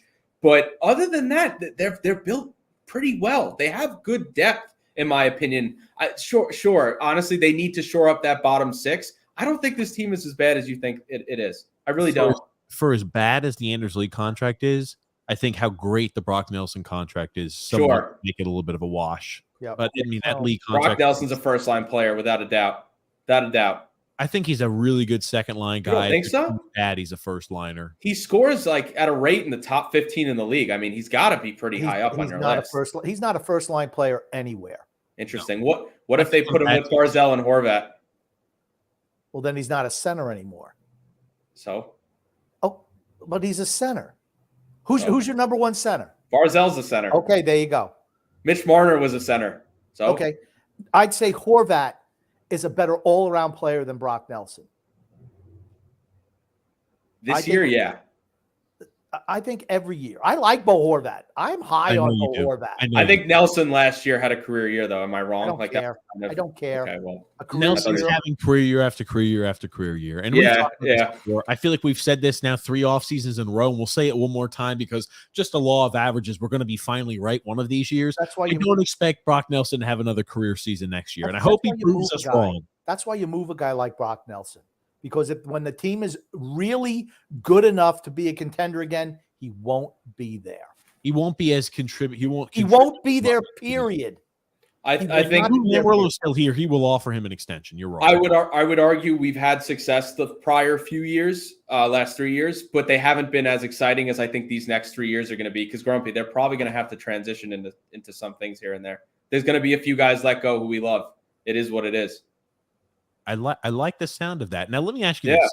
Mike, we're going to do our ad reads today here because talk a little bit about what our expectations are for this off season. I want to go ahead and get your opinion on that. I want to get, maybe we're Grumpy, are you starting to feel a little bit more cheery and gleeful? Maybe. I still can't believe that the team has not addressed the public and head coach, ownership, GM has not addressed the public still. That still is throwing me for a loop.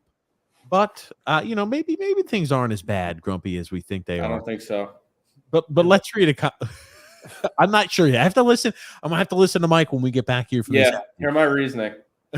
But today's podcast is brought to you by DraftKings. Light the lamp during the hockey playoffs with DraftKings Sportsbook.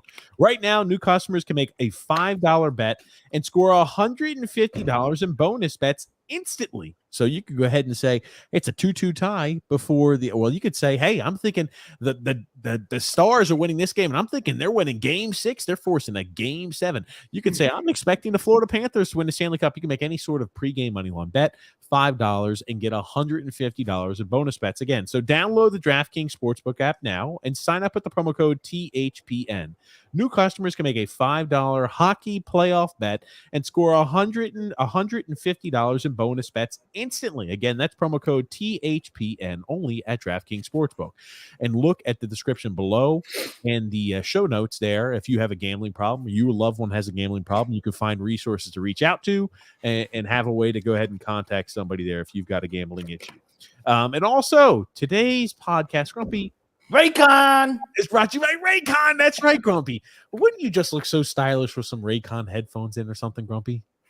Yeah, you have some headphones. You join the headphone games. But let's face it, with coffee starting at $5, yes, and without any customization, and our bank account somehow always depleting, we are officially entering a dupe session. The dupe session. Most products do the same thing, but are priced differently, solely based on the brand name. So a good duplicate or a dupe is crucial for getting the highest quality at the best price. One dupe that you shouldn't sleep on is Raycon wireless earbuds. Raycon is a premium audio brand or premium audio at the perfect price point. So you can listen to what you want, when you want, without breaking the bank. Raycon's mission is to prove that you shouldn't have to pay an arm and a leg for quality sound and essential smart tech listening features. You can get a pair and a spare, and you could still pay less than what you would for some of those other more big tech or big name tech brands out there. Raycon knows that in this economy, every purchase needs to be perfect. They offer buy now and pay later options. And right now, you can pay as low as $18 at checkout. They have an easy and free return guarantee and offer 2 years of product protection insurance, just for a few extra bucks. And they offer free domestic shipping and flat fee international shipping. They have over 50,000 5-star reviews. I forgot to mention, if you like the content that we've been putting out, make sure you leave a thumbs up. Apparently that helps the algorithm. But Raycon's got 50,000 5-star reviews, right? They've got their earbuds that have the tap functionality. They've got the sweat resistance. So when you're working out hard at the gym, you don't have to worry about destroying your headphones, which is always nice. And they've got the customizable sound profile. So, a quality audio brand for certain. Go to buyraycon.com/THPN today to get 15% off your Raycon order. Again, that's buyraycon.com/THPN to score 15% off. That's buyraycon.com/THPN. Raycon. Grumpy, you ready to buy yourself some Raycon headphones now? Oh, yeah. Oh, of course, Grumpy. Of course you are. But Mike, I want to hear a little bit as to why you think we should be positive going into this off season. Reasons for positivity. Well, we have obviously, I once again I can't sugarcoat it. We got to see the moves they make. Honestly, if they do nothing again, I don't know how optimistic I am. I think they have to do a few things this year, at least this offseason. They got to walk away from Josh Bailey. They got to move him, even if it costs you a pick, whatever.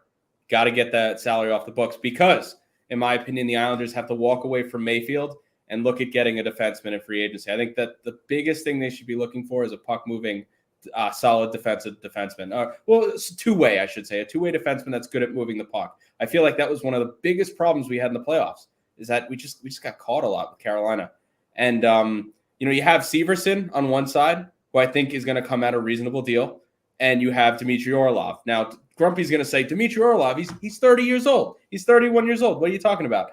In my opinion, the Islanders' window is like 3 or 4 years. That's when you have to go for it. 4 years? Yeah, that's what they have. Grumpy, let him finish because they don't want to ask. We got to ask questions, Grumpy. Let him finish off season low. You got to look at the ages of some of the players. And in my opinion, we're going to get the best of Sorokin. Of course, I'm hoping they re-sign him, but at a reasonable amount, of course, too.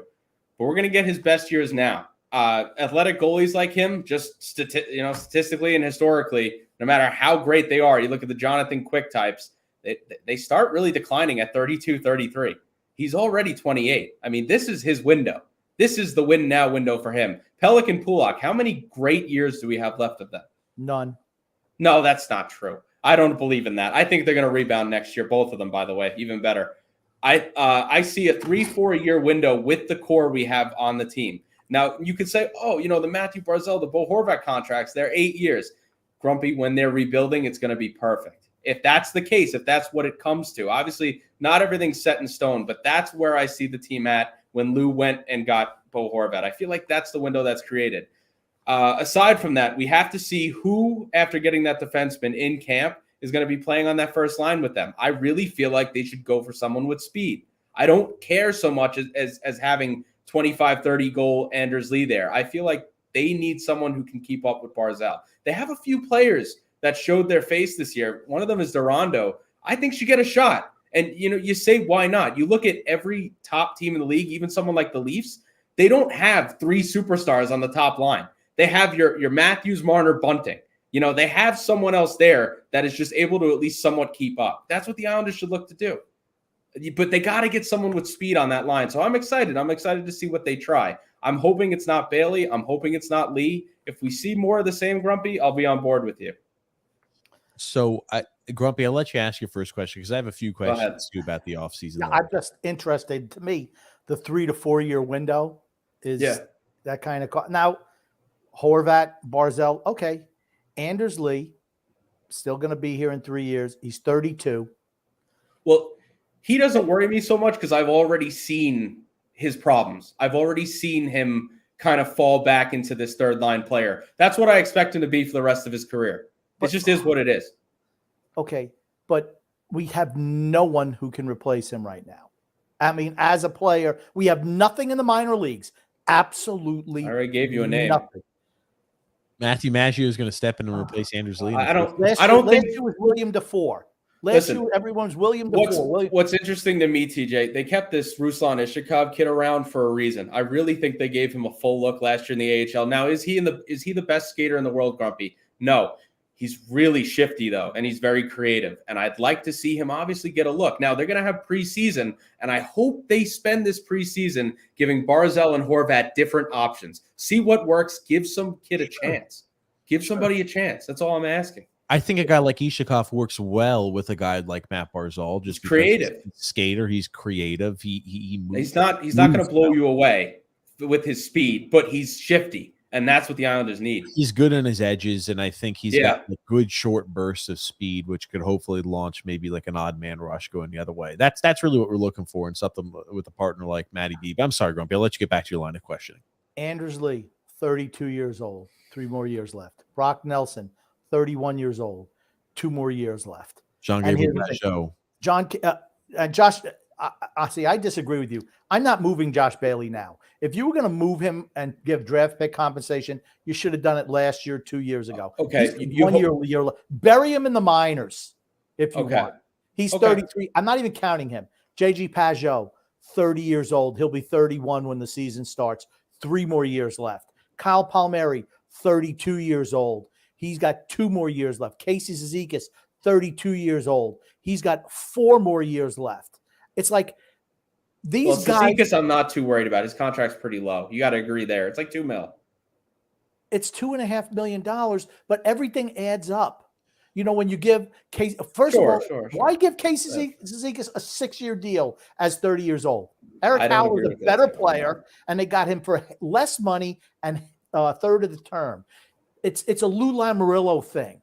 Sure. But here's the thing: as long as he's here, you're going to see more of these dumb deals. 3 years ago, we don't have any cap money. 2 years ago, we don't have any cap money. This year, we don't know. We never last year, no cap money. This year, we don't have cap money. Grumpy, can I just cut in and say though, I'm so happy to hear you say that because I grew up for 20 years of my life where it was like, how do we not spend any money? How do we not spend any money? This is a completely different Islanders. That's why I'm like, I don't understand how you could look at the team your last 30 years of your life and go like, this is horrible. It's not. I mean, they're competitive. You were comparing. He is exactly the fan I've been talking about. This is the mentality that I think Islander fans have. I have a problem with this mentality because it's like we're comparing the Islanders of now to the low point that we've seen for years and years. Now, here's the truth of it. We talk about the ownership group maybe being the Property Brothers, whatever. If they are, right, the goal is to sell the team, worst case scenario. So they're going to want to keep the value up. They're going to put money into this team. About 90% of the owners in the league want to put money into the team. There are exceptions, of course. Yeah, we used to be one of those teams where we were an exception where our ownership group would never put any money into this team. Nothing. The expectation, again, is that we should be competing. We should be in the postseason every single season. Our team should be 4 out of 5 years. We should be. Well, that's what I'm saying. We talk about expectations. The bare minimum is you make the postseason every year. Okay, your team is continuing to try to be competitive. But it's like when we try to say that this team is better now because look at it, we're at least trying to be. We're up the cap. I mean, like it's great that we're up against a cap ceiling. It's just so fantastic. I don't know. That is so far back in the rearview mirror that I don't even look at that as like a possibility. That is such a distant time ago. And I hope we've closed the chapter of that in Islanders history. We will never see the team being a consistent cellar dweller and ownership that's afraid to spend money. I hope that is far in the distance. I have a suggestion for the show. Whenever we talk about the delusional you're going to say my name. Yep. No, we're not going to say your name. Just going to put your picture up. Who's happy just being a team treading water and contending for a playoff spot, like this guy, and just put Mike's picture up. Mike, get a picture of. No, I'm just kidding. Whenever the Islanders win a playoff round, you just have you seen this grumpy old man? There's somebody still scouring with a postseason. Yeah. How many years has it been since we won a playoff round?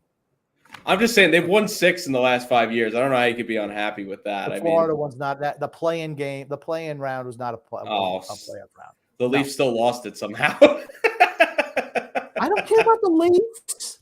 I never care about the Leafs. I'm just saying, it's still funny, though. It's always funny to talk about them because they are exactly what you'd want your team to be built like, and then they just fail miserably, constantly. They have this. When you look at the Leafs, look further on down the road for what this Islanders core is going to be. They've got no heart.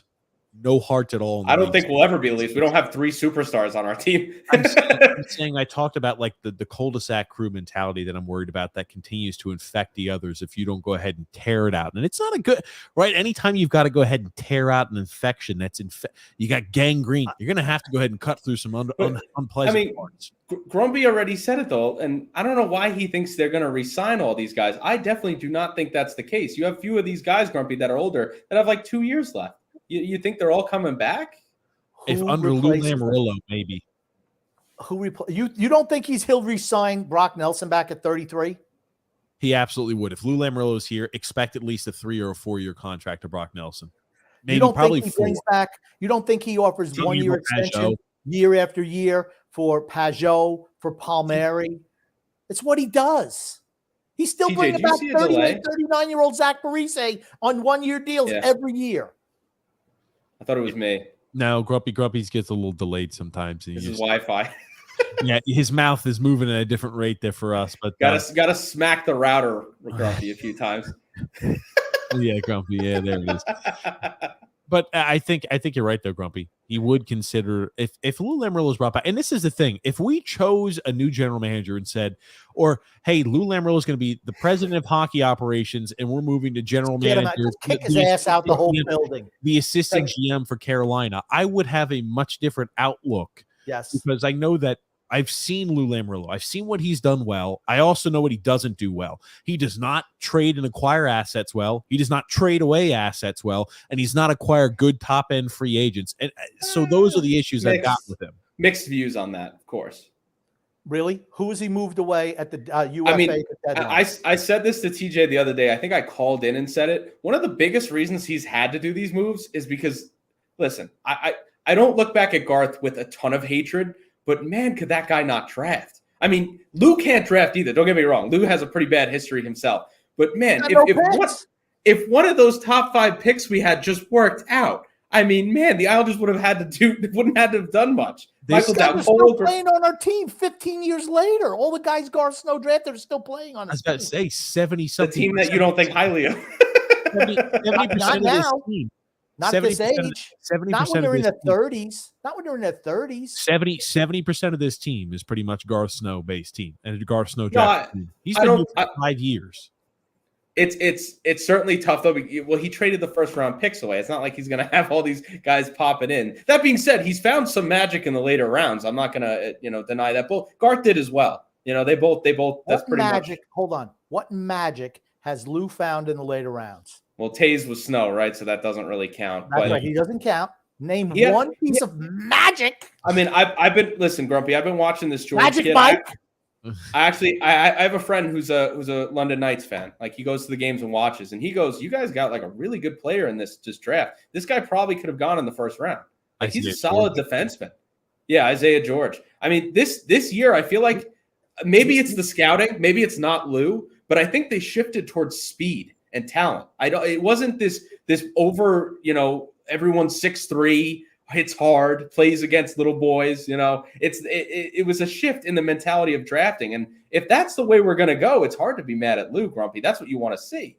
Okay. You said he found magic in the later rounds. I know you're dodging the question. Who was the magic? This is what you said. He has found magic in the later rounds. I'm just asked, give me one piece of magic. Not with the Islanders, of course. I'd have no magic. Okay, so no magic. Thank you very much. I appreciate. We haven't had that many draft picks, to be fair, and a lot of them are still very young too. So, and I've said on this show numerous times, I like the direction they went in last year's draft. Yeah.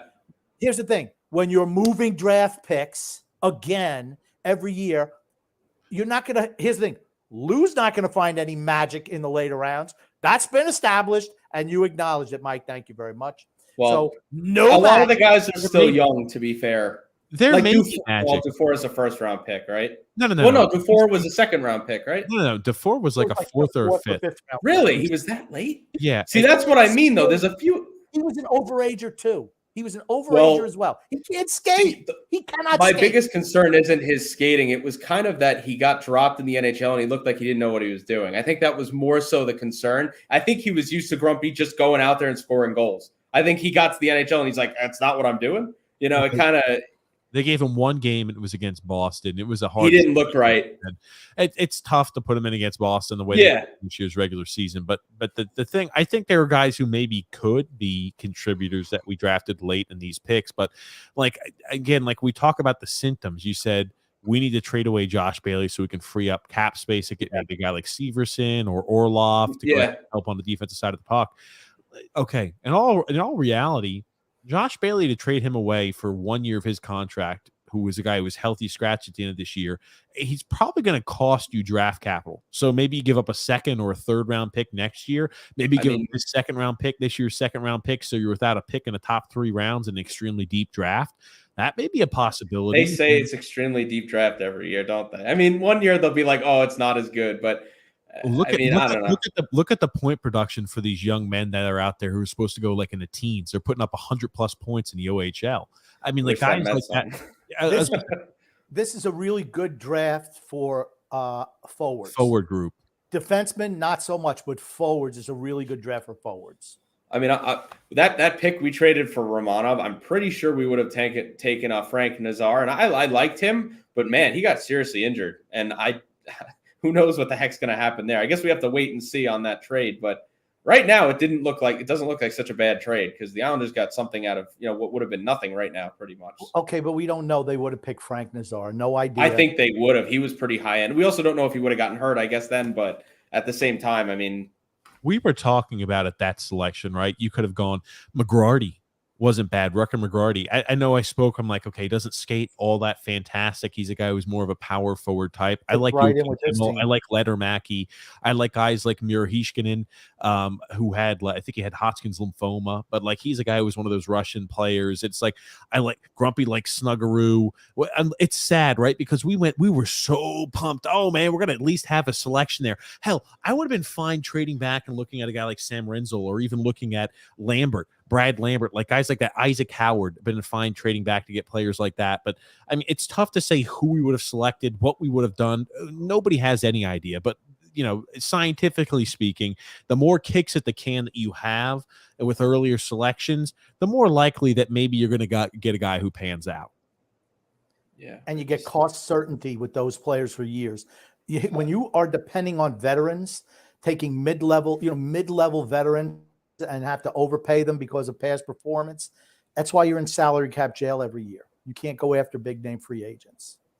The draft is the lifeblood of an organization.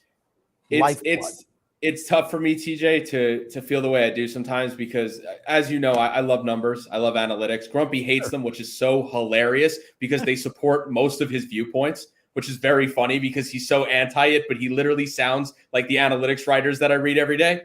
But I look at a team like Florida, and I said this before. Do we have the talent of Florida? Absolutely not. But all of those writers, Grumpy, counted that team out right away. They're going to get swept. They don't even stand a chance. We did too. I didn't think they were beating Boston. Neither did I. But that's what I love about hockey, and that's why I try to look at it from more than just one angle. I look at a team like the Islanders. They've proven to me that they can be successful in the playoffs with most of these guys that Grumpy talks about. They were there for that.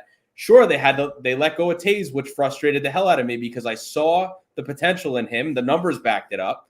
He was supposed to be an elite defenseman. He plays top minutes with Makar. They win the cup. Big, not even a shock for me. I wasn't shocked. Wasn't surprised. Most, obvious result there.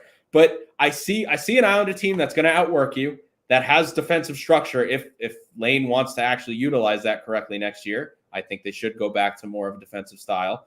And I think they should incorporate youth. I think you should be at least a little optimistic and wait to see the moves they make before you jump on the team for sure. How many moves? Can you name me an off-season move in the last 4 or 5 years that we've made that's been a franchise change?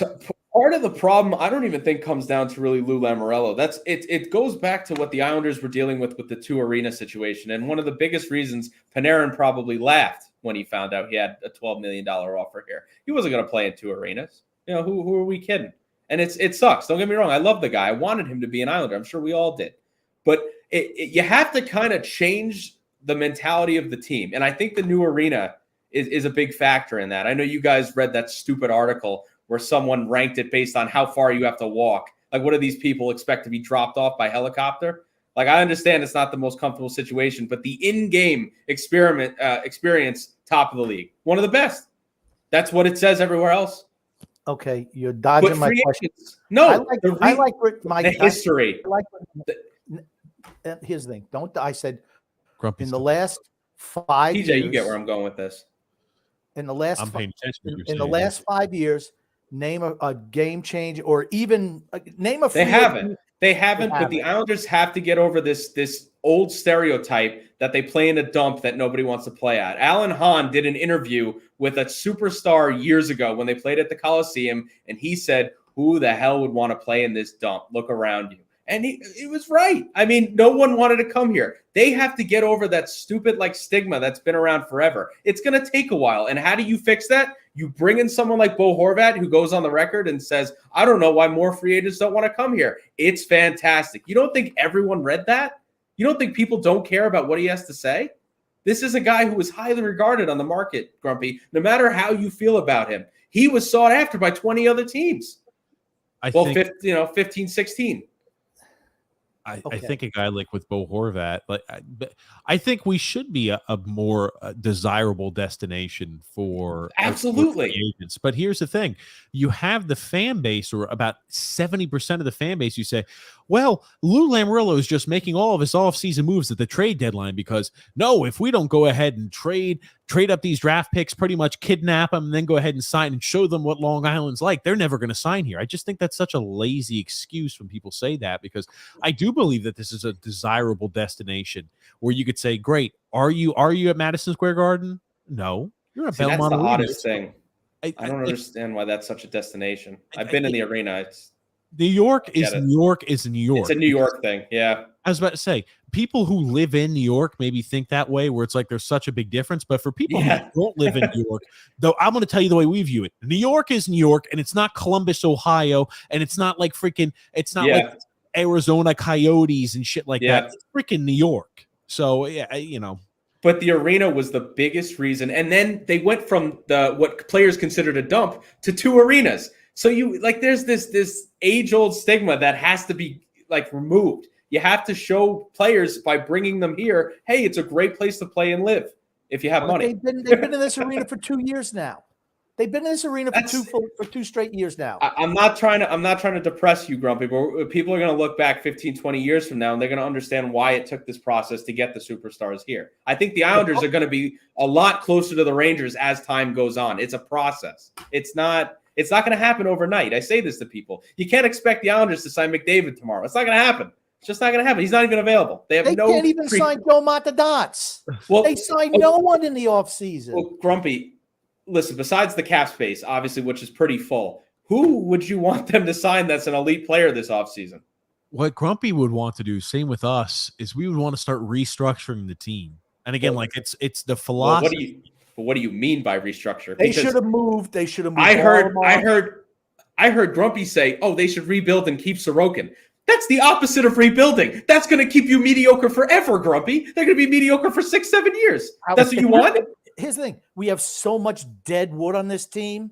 You keep the goaltender. He's your number one player. Then they're never picking top 5. Why would you ever do that? You know how much you can get for Sorokin? You can get a high-end young talent who you can flip again and a first-round pick. He won't even move guys who are UFAs. He won't even move guys who are UFAs. Of course, I'm not saying he's going to do it. I'm saying you want to rebuild and keep Sorokin. That is the opposite of rebuilding. That is how you not rebuild. Kings did it. Yeah. The Kings did it with John. How old was Quick? How old was he? Quick was older. I mean, when they started that rebuild process. And he fell off a cliff at 32, which is my biggest concern with this contract, because goalies that excel off athleticism die out early. All of them. I think it's one or two that are rare. I think Sorokin's a better goalie than Jonathan Quick was.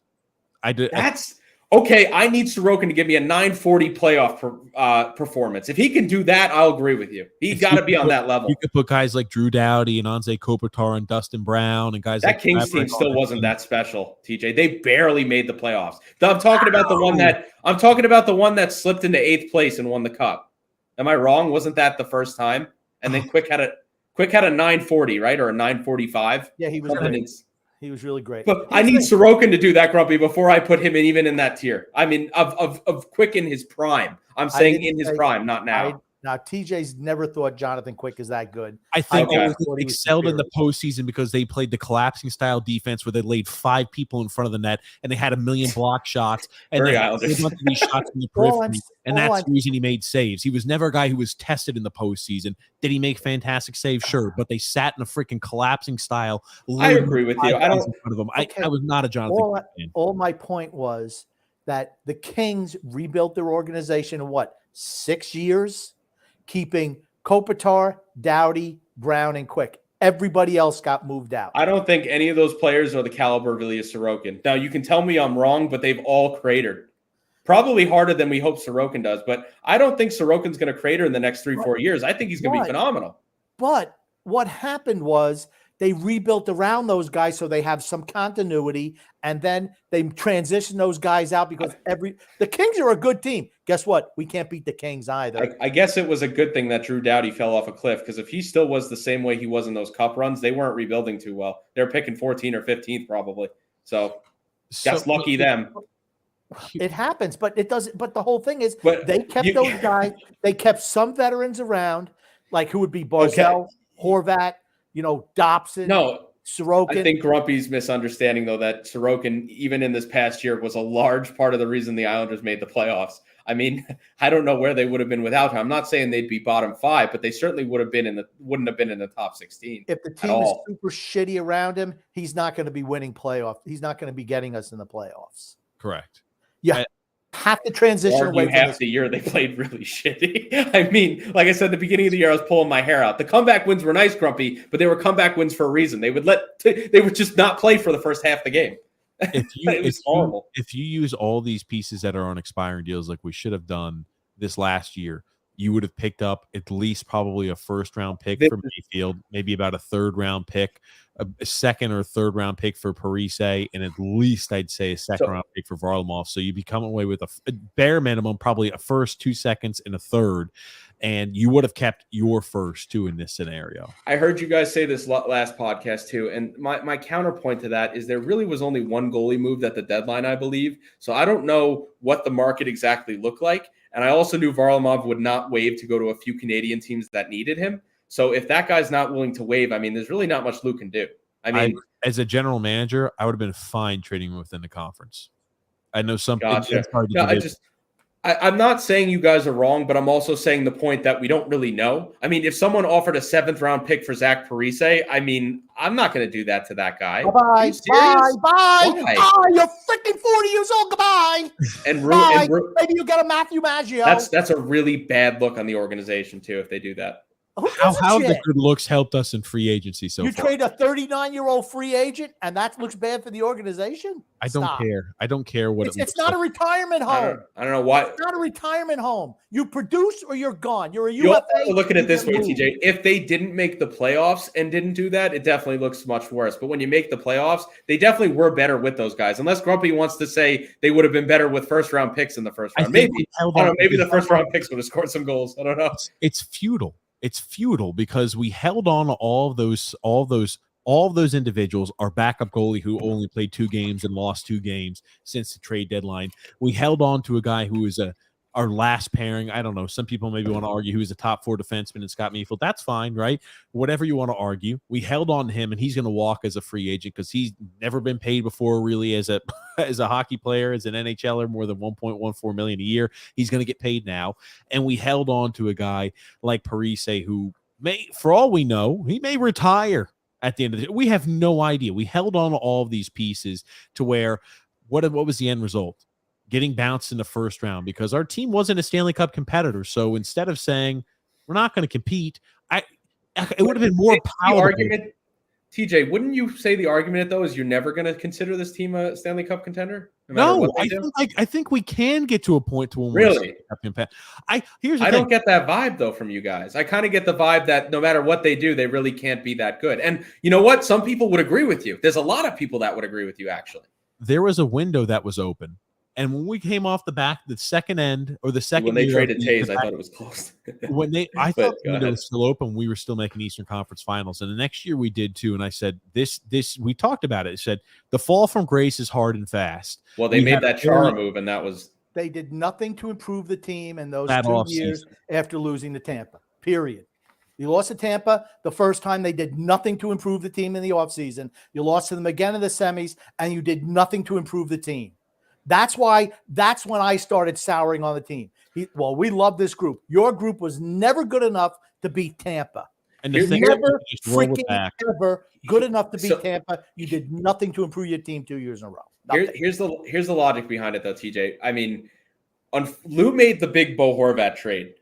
For him to then sell at the deadline, wouldn't you argue that would have been kind of odd because okay, your argument is that they weren't going for it. They weren't going for the playoffs. Like the Capitals. But the Capitals didn't make a big trade at the deadline. If the Islanders did, they traded away the Capitals. They traded away picks, and then they traded away pieces, and then they went ahead and brought in Rasmus Sandin, a guy who's going to be there for the comparison, TJ, is if the Islanders traded away someone like Noah Dobson at the deadline, and then like brought in Timothy Liljegren. You're obviously then they're not competing, but the Islanders brought in Bo Horvat. They're not going to just trade away someone like Scott Mayfield. Again, I would have felt comfortable if he made it to free agency, trying to throw the bank at him. If you really felt that he was that great, he would have never made it to free agency. That's what I'm trying to tell Grumpy. Is some other team would have traded for him. We were competing with other teams. You don't think he would have re-signed there with that other team? Of course he would. Maybe he would have. But guess what? That contract is going to be an albatross around our neck, just like the Anders Lee contract is. Because here's the sad truth of it. We signed yet another player who is having a contract season or having a career year in a contract season. We paid him like he's a point per game above player, which is what he did at Vancouver. He signs himself a big fat contract. He moves to a new team. You see production starts to tail. There were reasons for that production tailing. He wasn't paired with the right individuals, and he's getting acclimated to a new team, a new system. I completely understand that, but he is never going to be a point per game guy. He's a guy who probably don't know that 5 to 60 points. Oh, that's what we want to talk about now. He's never been a point per game guy. He's been a guy about 60 points, 55 to 60 points. I'm expecting that guy. And as he gets into his 30s, I'm not expecting his point production to have the Brock Nelson effect where every single year he sets a career season. It's just not that's usual. No, I agree. There's a greater chance that I'll say this. There's actually a pretty good chance in the next 2-3 years, TJ, that he's close to a point per game or at. I mean, he's playing with the prime of Barzell. If they don't produce, they really do have to look at blowing it up, which, I understand it's going to be hard to do. But like Grumpy said, you keep a few pieces and you kind of move everyone else out here and there, and it's a process. But, I mean, to say Bo Horvat is just going to be like a 45, 50-point guy when the last 2 years he was scoring. And listen, if he was scoring those points playing 5v5 with Pettersson, I'd be like, you know what? You guys are right. He was playing second line. He wasn't playing with their top player. He was not getting the top defensive matchups and the top pairing matchups. He was playing the other team's best forwards. That's kind of what his role was. But my hope is that they transition him away from that at 5v5 and give him the other team's weakest defenseman. That's what you should be doing with Matthew Barzell and Bo Horvat. As much as you can. He's a guy who's put up 50. I didn't say 45 to 50, but he's a guy who consistently 55 to 60 points a season. And that's what I expect. If you look, TJ, in the last 2 years, he's 28th in goals. If you didn't know who the guy's name was, and I said the Islanders acquired a guy in the last 2 years who's top 30 in goals, you guys would have been great. Excellent. If we took a snippet of 2 seasons under Anders Lee when he produced, he was probably top 20 in goals, but it doesn't mean that it's a good fit for the team. Well, to be fair, garbage goals. But we can argue in those years, Anders Lee was definitely a first-line player, right? You're not going to say someone who scores 35 and 40 goals isn't, right? You guys don't think he was. I thought he was. Ever. And never freaking analytically, he was. Okay. I know you don't like the numbers, Grumpy, but they all support what you say, except for that one. When he's on the ice, the defense is worse. He's of course, really good. Of course. He's really good at standing in front of the net. I don't use analytics. I use my eyeballs. I don't need analytics. I can look and tell who can play and who can't. You should, because they He's a guy who support your can't narratives. He can't skate. He can't create. He stands in front of the net and deflects pucks. That is his strength. He was It's a not man, Steve Anderson. 1980. But It's I not look- 1980. TJ, I look at someone like Bufflin and I say every team needs one of those guys. It's really unfortunate that he kind of took a huge step back this year. I really feel like he was bad this year, despite what maybe the numbers would tell us. You guys would agree with me. He wasn't that good. He really wasn't. Guys like that don't demand the cap that we've allocated for guys like Anders Lee. I think Bufflin got a lot of money. How much is Dustin Bufflin? He's not Go even look. playing anymore, is he? No, but when he won, I mean, he was a big part of that cup run. They stuck him in front of the net like we do with Lee, and it was success. And Lee's one of the best net front guys in the league. Look who Chicago had around him. Yeah, sure. I'm not saying you're wrong, Grumpy, but I'm saying That's Lee my does have point. value. But Lee has value. He does have value. There's Not no on way. this team, he doesn't. They Not on this team, he they doesn't. signed Dustin Bufflin to a $7.6 million a year contract. My God, that's awful. What is that today, TJ? That's like a $9-10 million deal. So I'm saying, Grumpy, like those guys. Yeah, but He retired. How long has Dustin Bufflin been retired for? Because he had something happened with him. I don't remember if it was he lost the desire to play hockey, which is odd, but I guess he won a cup, so like whatever. That'd probably be good. he benefited playing for Chicago. Sure. I thought he was a big part of those runs, though. He was an excellent player, and he threw the body like. It was like they had so much talent. They needed a guy who was going to make sure that the talented players didn't get screwed with, that had enough offensive acumen to make a team to punish a team if they started to do something like that, because he skated the fine line like Icarus, right enough to the sun where he's able to mix it up. But when a team starts to go ahead and try to take them off the game, he could pummel it in the back of the net and make you pay. Simple. Whoever thought we'd have an Icarus mentioning on this podcast? That was just for you, Grumpy.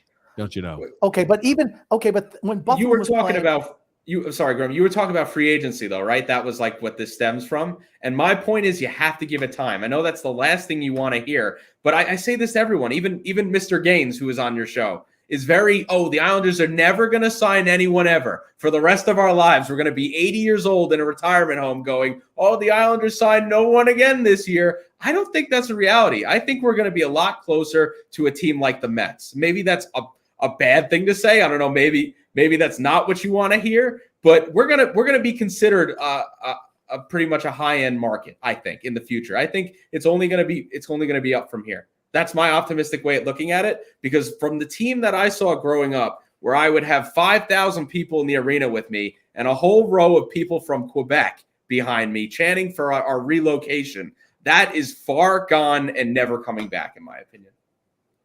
There it is. Put the picture. Tell me I'm wrong, though, Grumpy. Tell me I'm wrong. Are they going to be moved to Kansas City? Okay. Is that happening? But that shouldn't even be in your thought process. No, but it's the free agency. We're only talking about free agency, not team success. But free agency. You make it to 2 Eastern Conference Finals, you should be a free agency destination. You play in a brand new arena, you should be a free agency destination. You play in New York, you should be a free agency destination. We're hitting all the check marks, but we're not able to come through, right? I can understand the excuses beforehand. Laughing stock, doesn't put any funds into the team. Essentially, hey, they're guaranteed to be a spot where you end your career, where you're not going to be playing all that competitively. You join the cul-de-sac crew, etc. Yeah. That being said, I don't know. But I'm talking just strictly free agency, TJ. That's what I want us to focus on. Because I think even you see free agency failure continues to get smaller and smaller every year. We don't do anything. Okay. Logic here with me. The Islanders don't trade for Bo Horvat. Everything works out amazing. He doesn't re-sign with the team he's traded to. We sign him in the UFA for $9 million. Sure. Are you guys happy with that? Yes. Would you guys consider that a free agency success? Okay, I just don't think the Islanders gave up that much personally. And listen, I understand it's a first-round pick, TJ, but Vancouver thought so little of that pick that they traded it. They didn't even use it. For Hornick, they traded it for a guy who's a consistent 50-point-a-year defenseman for the. I think Dobson's better than him, but whatever. I mean, someone will tell me I'm wrong, but whatever. I like Hornick. I like Dobson. I like those type of defensemen. But I'm just saying they didn't think too highly of that pick. They moved it. Yeah, they're a team where it's like under the gun. They need to continue to try to perform. They've got a lot of young players and a lot of these young draft picks. That's like let's see if we can get something working. We've I had think so many picks after so many picks. It needs to result in wins. I think Vancouver's in complete limbo. I think they're in the worst spot you can be in because they probably have the worst D-core in the league, and they're relying on Quinn Hughes, who's basically the offensive side, a little bit, way higher than Noah Dobson, but he's basically all offense. I don't see him as becoming an elite two-way defenseman. Maybe I'm wrong. Maybe he is way better than I think he is, but I think Vancouver's in limbo, like the Rangers. But you do realize that the league is transitioning to having that style of hockey be played. Sure, but that's their only defenseman that I look forward to. But what I'm saying is getting the puck out of the zone. Get it out. Get the puck, get it out of the zone. Be able to make a pass. I hope the Islanders transition to that. Get rid of Mayfield. Let's move on. Let's move into someone who can move his feet and not take 500 penalties. Let's do it. Why not? To answer your question as to why they traded for Hornick, it's because the defense struggled. He only played 4 games before. I don't think it's them. I think they need to rebuild, but whatever. I mean, same thing with the Rangers. I feel the same way. They're in rebuild. If the Rangers didn't have Adam Fox walk to that team and Artemi Panarin want to be in New York, that team would be still rebuilding. I mean, their first round, second round picks, very underwhelming. I've defended them last year. This year it was hilarious. They might as well have not been in the playoffs. I mean, what a waste. I don't know how that guy can be a first overall pick, Grumpy, and he's being outperformed by Nail Yakupov. What the heck? What happened? What went wrong? The Rangers are a better team than the Islanders with more of a future. I don't think so. You don't think the Rangers? They've been better than the Islanders the last 2 years. How many of these high end prospects do I need to see bust out before I believe they have a future? I would love for the Islanders to have a high end prospect where I could even hope that they would bust out. I mean, we don't have any. We have none. We have no prospects. I think Grumpy is in love with when the team has all these prospects, which we did, and then not all of it works out for every team. Look at Detroit. Do you want to be Detroit? I don't. Yes. I'd take Detroit any day of the week. I'd sign up for Detroit right now than the Islanders right now. I'd take a team. Very underwhelming team. Upside. I'll take a team that has upside. The Islanders have no upside. That's where I disagree. Better general manager. We talk about off-season success. We've tried items. We've tried Yan Kovar. We've tried bringing players in from overseas, right? But we don't get the guys like Andrei Kuzmenko for Vancouver, the 26-year-old who signs there, never played on the NHL ice surface, never drafted in the NHL, but played well in the K, and he goes ahead and signs there, and he goes to Vancouver, and he puts up 74 points in 81 games his first year, right? We don't hit on those type of guys. We get the Yan Kovars. We get the players of that ilk where it's we're just going to go ahead and roll them off. Go ahead. If I'll just say back to free agency, TJ, this is what I'm saying. That's why I feel like the Bo Horvat move. I understand we gave up parts that you liked. I get it. I understand you guys liked Ratu. I understand you guys like Beauvillier. I like Beauvillier. Even though he was bad, I liked Beauvillier a lot. He was a great Islander, in my opinion. Especially in our runs. I know, but in our runs, he was huge. He was one of the best players on the ice in those runs. In my opinion, that line was phenomenal. But at the end of the day here, when Bo Horvat comes over, and he would have been, Grumpy, he would have been the marquee free agent this offseason by a mile. When he comes in and says, I don't know why more players don't want to sign here, that is a bit that gets sent around the league. Okay. It's a big deal. It really is. He said that. He was here a freaking week. He didn't know shit about the team, about the area, nothing. He was here a week. He was told what to say, and he said it. I don't believe that. I don't believe that. It bothers me. It absolutely He doesn't have to say it. He wouldn't have to say it. It bothers me that he just came out and he's re-signed right away. And his first excuse why he sucked was, well, I wasn't, it was so hard moving my family. Dude, you're not doing anything. Your wife's doing everything. I don't know what my opinion of him dropped a little bit. And I like Bo Horvat. I mean, I like Bo Horvat. Again, I'm going to say that I love Bo Horvat, but he fits right in. He fits right in with this group. Which Captain is Comfortable, never won anything. Captain Comfortable and the Lazy Boys. That's what they are. Stefan Rosman. Really? I don't know how you guys can group him with that. I mean, listen, I understand you don't like Andersley and his very bland answers. Bo Horvat straight up came out and said, hey, I sucked. I wasn't good enough. That's what you want to hear. That's what you want to hear. How could you be mad at him? If you don't like him. I sucked, but we didn't make the playoffs last year. But let me go ahead and tell you what was so tough about this move. You know what happens when you do and you take ownership? I didn't play well. And the only thing I'm focused on right now is getting in this offseason, getting work and building chemistry, and making sure I can right the Who says those things? Who says those things to the Islanders? I had last year. And that's all happens. And you say, holy shit, that's a guy who's motivated. That's a guy who knows what the hell's going on. Guys like Matt Barzal say shit Thank like you. that. They don't say, man, I wasn't feeling great. I was still a little banged up. We put a lot of hard effort out there. We needed to do better. I need to play better, but I was still lingering on an injury and I was feeling this way and this happened. Well, he didn't say that, but that's my point. We knew he was injured, but he didn't come out there and say I played poorly because of injury in the post. Here's the thing. Stefan Rosner had an article in the Hockey News. Yeah. And he was talking about re-signing Sorokin and how you need to re-sign Sorokin, which I agree with. Which I don't.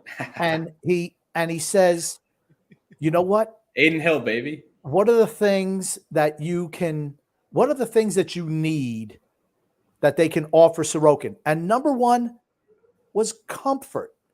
Comfort. That should never be number one. Comfort, money, and the potential to win. In that order. The fact that comfort is even part of the equation is disturbing to me. Gotcha. No, I don't think you're wrong, but I think it's also just it's like, are we really going to pretend that this team's not going to try and win? I mean, that's definitely part of it. Bo Horvat, let me be honest with you, Grumpy. If Bo Horvat really didn't want to come here, I'm pretty sure it would have been known. It would have been well known. He wanted the money. He wanted the payday. He was all about the payday. Absolutely. Okay, but no one goes to Arizona, Grumpy. I mean, it's not like. Well, that was the point. I think Grumpy. Well, Arizona wouldn't trade for him because it wouldn't make sense. But that was the point that I think Grumpy was trying to make, and that I said to him, like, he signed a contract within a week of being here, right? Oh, I don't know why. You can't, like, I wouldn't. Here's the thing: I would not say something so foolish as I've loved it after being here for one. It's like if you join a new job, you transition jobs, and they're like, "How are you liking it? This job is great, man. It's the best job I've ever had. The culture here's great." You've been there for a week. If I went from a dumpster organization that has been a laughingstock in Canada for the last 5 to 10 years, that made the playoffs once basically in his whole career with the team, where there were no fans in the stands to cheer him on, I would be absolutely miserable. I don't blame him for his words. I think he was genuinely excited. And the way they celebrated when they made the playoffs with him on the bench, I think it showed. They knew how much he wanted to win. I don't think he's making this stuff up. I think he enjoys the way Long Island is. Would you want to live in Vancouver, TJ? I wouldn't. I hear Vancouver's beautiful. It's British Columbia is a beautiful area, but I wouldn't like. All I've heard from Matthew Barzal is he's never going back. But go ahead. Here's the thing. It would be the Islanders is a nice destination because, again, I believe that the pressures of winning don't exist here. You don't get the pressure from the fan base when your team's not really. Because I just saw a poll where 75% of people want Lou out. I think there's a lot of pressure in here. It's not the same as the Canadian market. I'll give you that, but it's not like you're playing for the Blue Jackets or some of these teams down south. Or I don't even think a team like the Hurricanes has that high expectations. The pressure. I really don't. They're saying they're a success after blowing 12 games in a row in the conference finals. I would consider that a massive failure. Fraudulent team. That's a Phil's Facts thing right there, and he's a maniac. They lost 12 games in a row in the Eastern Conference Final. Grumpy would be screaming, fire everyone, fire the coach, fire the players, get these guys out of here. They haven't. You want to know their excuse? They're a really young team who had a boatload of injuries. Really young team, boatload of injuries. Doesn't make it not true, though. Doesn't make it not true. Exactly. Phil might say they've lost 12 in a row, but he disregards that the Islanders have lost 16 out of 20 to Carolina. Yeah. And here's the thing. They're not a good matchup. Still doesn't make them not fraudulent. Carolina lost to a team who's just beat 3 of the top 4 teams in the NHL so far, right? It just may be that Florida's so spectacular with how great Bobrovsky and Matthew Tkachuk are playing. They beat the best team in the history of the NHL for the rest of the season. Well. They beat Toronto, who was the 4th best team record-wise in the NHL, and they beat the Carolina Hurricanes, who was the 2nd best team record-wise in the NHL. So they have just cruised along without pretty much any sort of issue. And maybe it's just that they are so fantastic this year, nobody can touch them. Listen, you can make the excuses for New Jersey of why they didn't succeed in the playoffs this year, but that Carolina team, I thought they were going to get killed. I really did. I watched the Devils all year. They skate. They're the best skating team in the league. There's no one that even comes close. They roll 4 lines that would blow by our first line. It's just, you saw it in the regular season versus them. They're a phenomenal skating team. Did circles around us. They're pretty stacked top to bottom. They had Schmid come in and play excellent for them in net. Obviously, he wasn't that good in the next round. They don't have a goalie. Carolina walked all over them. I thought, this is the year where they prove they're not fraudulent. They get to the next round. They can't even win a game, Grump. They can't even win a game. I mean, I don't know, man. If you ask me whose roster I'd rather take, it's Carolina. Interesting. I Carolina guess is so much better than the Islanders with so much more of a future. The only position that the Islanders are better in than Carolina is goaltender, and it's a big no. You're right. You're right. I think I brought them up though because we were talking about expectation. I don't think you guys live there, right? I don't think that's like where Aho goes out to eat and everyone recognizes him, right? I don't think it's that type of market. There's none of that. But like I'm talking about our fan base in New York. Think about all the other sports where the expectation is to win. If the Yankees don't play well, the fans are ready to start pummeling the players. We put up a billboard. What do you, TJ? I now listen. I'll agree with you. We're not Toronto. We're probably not Vancouver. We're not going to burn down our houses or whatever. But we put up a billboard to get snow out, TJ. I think fans. Listen, and you would know this is a passionate fan base. It's not the Canadian market, but it's pretty high up. It's a small fan base in New York. The Islanders. The only thing maybe the Islanders are bigger than are the Brooklyn Nets. That's it. That's it. For fan base size, it's Giants. I think Nets. But if you compared us with the rest of the league, I think we're in the middle. I really think we've grown. I don't know why. I don't know if it's just because they've been good and like we have, I don't know, a lot of new fresh blood coming in that goes, wow, this team actually can win some hockey games. Now we have a much bigger fan base. I think we're somewhere in the middle of the league, Grumpy, and in attendance, we're very high now. So, and that, last year they were still high even after stinking, for most of the year. We talk about the billboard. Okay, it took how many playoff series victories do we have under the 13 years of Garth Snow? I'm just saying though, how many teams would do something like that? I mean, how many fan bases? I mean, I feel like I'm not going to say this is a massive fan base, but it's a decent sized one and it's a very competitive market. I mean, these guys are not going to get away with half-assing it. They're not. I did Snow Must Go chants well, at first I got yelled at by Islander fans, and then I said, about a month later, who was right? And then everyone started chanting with me, the whole arena. That's not going to happen in Carolina. It's not going to happen in the South. We won one playoff round in 13 years of a general manager. Didn't Carolina miss for 9 years, Grumpy? Did they miss the playoffs like 10 years before 2019? 2009 was the last time they made the playoffs. The Snow Must Go chants were won. We got swept by them the first time they made the playoffs? No, I'm just saying, did they have a billboard when they missed for 10 years? Nope. They missed for 10. Okay. They won a Stanley Cup. I guess they came off of that Stanley Cup high and it allowed them a little. They won a Stanley Cup in 2013. Is the year they won a Stanley Cup. No, 2013. I don't know. Wasn't it 2013 when they won Stanley Cup? No, Grumpy. That was wild. No, it was way before that. I think it was like 2007, right? That was Grumpy. That had to be. That had to be at least a decade and a half. Grumpy. That was when I was 2006. Yeah, so I'm just saying from 2009 to 2019, Grumpy, I believe they missed the playoffs every year. So, I mean, that's what I'm saying. The expectations, and if you miss the playoffs for 10 years here, you get a billboard and you get an arena chanting for you out. I feel like it's different here. But my point is, I don't think the market dictates how good a team is. Carolina is not great because they have a diehard fan base. Carolina didn't have the same general manager for those 13 years.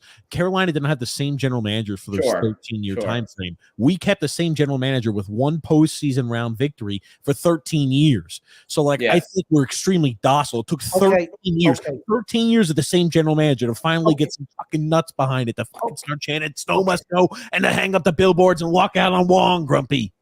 I just don't think this is like a non-competitive market. I really do think it's competitive. It's not like the Giants or the Yankees, but it's competitive, and I think it's going to keep growing. So that's my opinion. Go ahead, though. Okay. All I want to say is that you can't say that when Garth Snow. It was a different ownership group where they were just trying to run the team on a shoestring budget. That was just facts. So I mean, yeah, he might have got booed. The ownership didn't care. If he got booed, he wasn't getting fired because he was following orders. That's what he did. He made a couple of good trades. He drafted a the top 5 every year. All his guys are still playing on the team. So you can argue that he didn't draft well. When you're picking in the top 5 every year, you should be able to pick some players who can stick with your team. Well, we don't have that anymore. That's my concern. I guess what makes me feel better is if this goes south, and if it goes south fast, Grumpy, you're going to hear it, and you're going to hear it loudly. And I fully believe that this is a competitive market. They're not going to let Lou walk away with it. It's already going south. That's my opinion. It's already gone south. See, and I'm not going to say I think we're obviously I already said we're not Stanley Cup contenders, but I do see a future where they are very competitive. I really do. I just think they have to make the right moves. They have to add a defenseman. They're really missing a defenseman. Ever since Taves, they have not been able to replace him properly. They got to go out and get somebody. Biggest difference within this team succeeding or not is the back end. That's what it comes down to. You got the goaltending. The forwards are always going to be meh. They're always going to be middle of the pack. Even if Barzal and Horvat go off, it's not like you're going to have a bottom 6 with 80 goals. It's just not going to happen. So what you got to do. Go ahead. I'm sorry. No, so I was just going to say what you got to do is you got to shore up the defense. Why should we settle for meh forward group? Why should we settle for that? Well, because then you have to blow it up. That's my point, though. I shouldn't have to settle for meh, because as I've made the statements before, this team under the Barry Trotz style of hockey, which allowed us to win a few games towards the tail end and allow us to go on a streak, given we played 8 teams that made the postseason in the last 20 some odd games. So we had a little bit of a cushier schedule, but we took care of business when we needed to. When your team doesn't win games, or you don't have postseason success and you don't play entertaining hockey, it's a good way for fans to tune you out, is the way I look at it, because sports are supposed to be entertaining. That's why we watch them. But if you don't play an entertaining style of hockey and you say, holy crap, look at the way that Dallas is playing right now. Oh gosh, look at the way that Vegas is playing. Isn't that just fun hockey to watch? When you think, oh man, I'm saddled to watching the Islander style for 82 games. I'm like, that's not entertaining. But the only thing that outweighs the lack of entertaining is winning. Sure. And I think that's important. And if they're not winning, you'll hear it. I already see it online. Everyone wants Lou out. There's a high majority of the fan base, and that's what you guys want too. And I get it, but I also think this is the guy who brought us success. You got to let him run. You got to let him see what he does, because this is it, He's right? Too old to run. He can barely walk. I heard the same exact thought process this last offseason, where it's like, this team went ahead and helped us make a Stanley Cup, or helped us to back-to-back Eastern Conference Finals. Even though we didn't make the postseason, we need to run it back. We owe them that, at least, to see what we can do. I was the complete opposite. You guys know that. I said we did not get the proper depth. We got rid of Soshnikov and Bellows in a flick, and we never replaced them, even though the opportunities were there. I thought the beginning of last year was disaster. I feel like the team came together, though, and made the playoffs. That's what I consider a success, because the pieces on the ice, work for that. Obviously, the GM in the beginning really didn't do enough. Went out and got Bo Horvat to make sure they make the playoffs. Unfortunately, Barzal gets hurt. No one can predict that. Who knows what happens if Barzal is fully healthy? We don't know.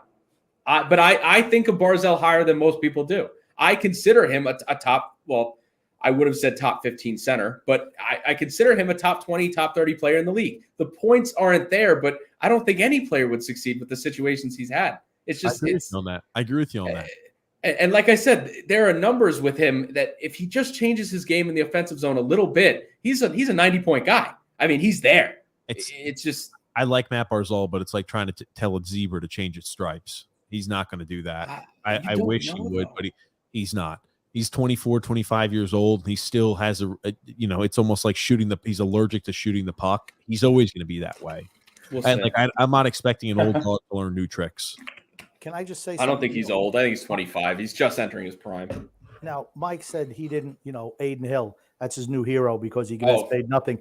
He just had to go back to the locker room to clean his damn underwear because he shit the bed in back-to-back goals. Dallas up 4-2 in the third. You're right. We got to give Sorokin $10 million, and hopefully he stinks for 4 or 5 years. I think 8 by 8. No, I know, but the joke I'm making, Grumpy, is that he's going to be Sergei Bobrovsky. He's going to suck for the next 4 or 5 years. Then we're going to go on an amazing Stanley Cup run with apparently Vezina Bobrovsky. They're going to remember. See, if Florida wins, they'll remember him. Which I think is a massive mistake. But here's the thing: the goal they'll remember Stanley Cup. This is what they remember: 2-time Vezina winning goaltender led him to a Stanley Cup. That's what they remember. and won a Conn Smythe maybe. But It'd that's be so funny. It'd be so funny if the Islanders won the cup and Grumpy would be like, "I remember Anders Lee. He was such a superstar. The Anders way Lee he won't scored be those here. goals." You will never hear that from me. Anders Lee's going to be long gone. I hope I live long enough for the Islanders to win a I Stanley always Cup. spoke so highly of above average Anders. He was my favorite hockey player. That's gonna be Grumpy. Let's. He's I'm below sorry. average Anders now. It took a while, but let's get some comments here. Scott L said, "Will Bolduc be a regular next season, or will he be shuffled from Bridgeport to Long Island all year?" Skating. I think they will try this offseason to acquire a puck-moving defenseman. I really believe that. Yeah. They will. Now, will they be successful? No idea. Who knows? They have Yeah. no one to trade. I don't think Free any agency. no free agents are coming here. Forget it. Not happening. Severson's not too far away. They're zero from forever. Andrew Ladd is the best free agent that's ever come to the New York Islanders. I don't know if that's actually true though. Name a better one.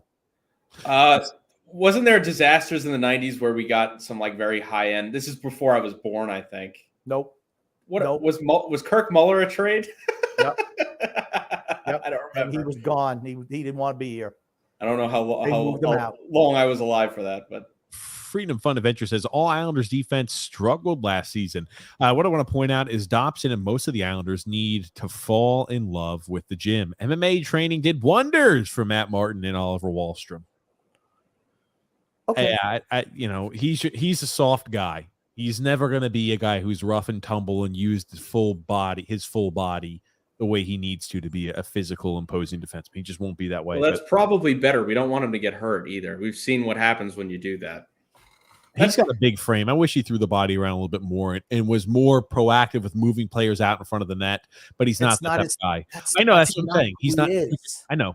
That's what I'm saying. TJ, by the way, though, you said before that why would you settle for the Matt forward core? You know how I am. I would love a team of just all great skaters who can score goals. I would love to be the Devils. That's my personality. But I also see the positive in a team like the Islanders while watching the Panthers, because the Panthers defense, very underwhelming. Like I said, all of the experts said that's the worst D-core going into the playoffs. They picked them to get annihilated by Boston. Okay, but that team is very similar to us, and they don't even have the goaltending. They randomly got Bobrovsky this year. Hey, he didn't even start the playoffs, TJ. They had someone else in that. I don't know who it was. No, I mean, I think you're selling Ekblad and Montour short for certain. Montour sucks defensively. I'm not even worried but here's the thing. Brandon Montour he's a puck-moving defenseman. They don't, and I said that going into the playoffs. I didn't think their defense was strong. You know what's funny? I'd consider Dobson a tier above Montour. Maybe I'm wrong, but that's where I never thought highly of him. He's good offensively, but he in my opinion, he's worse defensively than Dobson is. And I'm not. But he's a puck mover. They don't. Okay. That's the Islanders don't have puck movers. Dobson is the only puck mover on the defensive group on this team, and Aho's a puck mover. I'm just saying. I look at the other D-cores in the playoffs, and Ekblad is not in my top 5. I mean, you guys can. Okay, I disagree with that. Okay, all the experts, Grumpy, said that was the worst D-core going into the playoffs. The worst, not even close. Worst goaltending, worst D-core. They've been really good this playoffs, and that's what's so magical about hockey, Grumpy, is you just got to make it. You just got to make it. Now, would it be better to finish higher in the regular season? Sure, but it's just about making the playoffs. Then you have a shot. I think Florida has a miserable coach. I'm anti-Paul Maurice, absolutely anti-Paul Maurice. I think the reason they're winning games is in spite of him. So say what I'm just saying it's not like the Islanders have no chance. I feel like there's kind of this thought that they have zero chance at winning the Stanley Cup. I think that's ridiculous. They have less than zero. Okay, well, if you asked me about the Panthers before the playoffs, I would have told you that's a 0% chance of winning the Cup. Their goaltending, Grumpy, was a joke. A joke. It was. They didn't even start Bobrovsky. That's right. They didn't even start him because he was so bad. But what do they have? What does Florida have? Talent. They have talent and the ability to put the puck in the net. And people forget, Florida was really freaking good last year.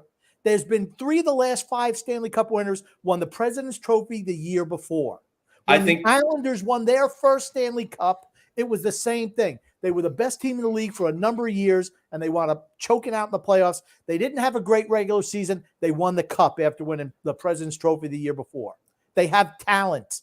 They have guys who can put the puck in the net. The the Islanders need to be a 100-point team. If they're not in the next 3-4 years, it's a complete failure. It was a complete failure. Well, no, I agree with you. They need to get over that hump. I agree with you. There will be a complete failure. They're never getting to 100. We'll see. Never. We'll see. I feel like we just keep pushing it off and off and off. And I think, professional sports is not a let's wait. It's you need to produce, otherwise you're out. But B40 said, I love that all of Toronto has turned on Pajama Boy. He is going to have zero legacy when he retires. Both fan bases he played for will hate him. He will be known for winning a series 1 round on both teams. That's what people will remember him for. I love it. I can't be upset. John Tavares can make the Hall of Fame. He'll make the Hall of Fame. I agree. Think so? Yeah, he should. I think it's unfair. Maybe the least Hall of Fame. I think it's unfair. I think like with John Tavares, I don't like how he left us. I thought it was shitty. I thought it was underhanded. That's GM's fault. That's GM's fault. Yeah, and his fault by lying to the GM. But it was. I think both. What's unfair though? I think it's unfair that he is a really, really good player. Sure. It's not his fault that the teams around him, the Islanders, just sucked.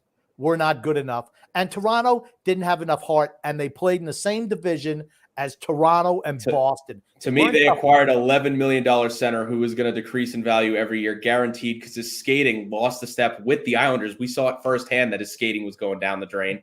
Played overtime for 2.5 minutes. Still does it on the Leafs. I to not blame him in part of the reason the Leafs lose, I think is very funny. I just think it's funny. If they were in the Metro division, Toronto would have advanced to the Eastern Conference Final just about every year. Here's the thing. They just couldn't beat Tampa. They weren't good enough to beat Tampa.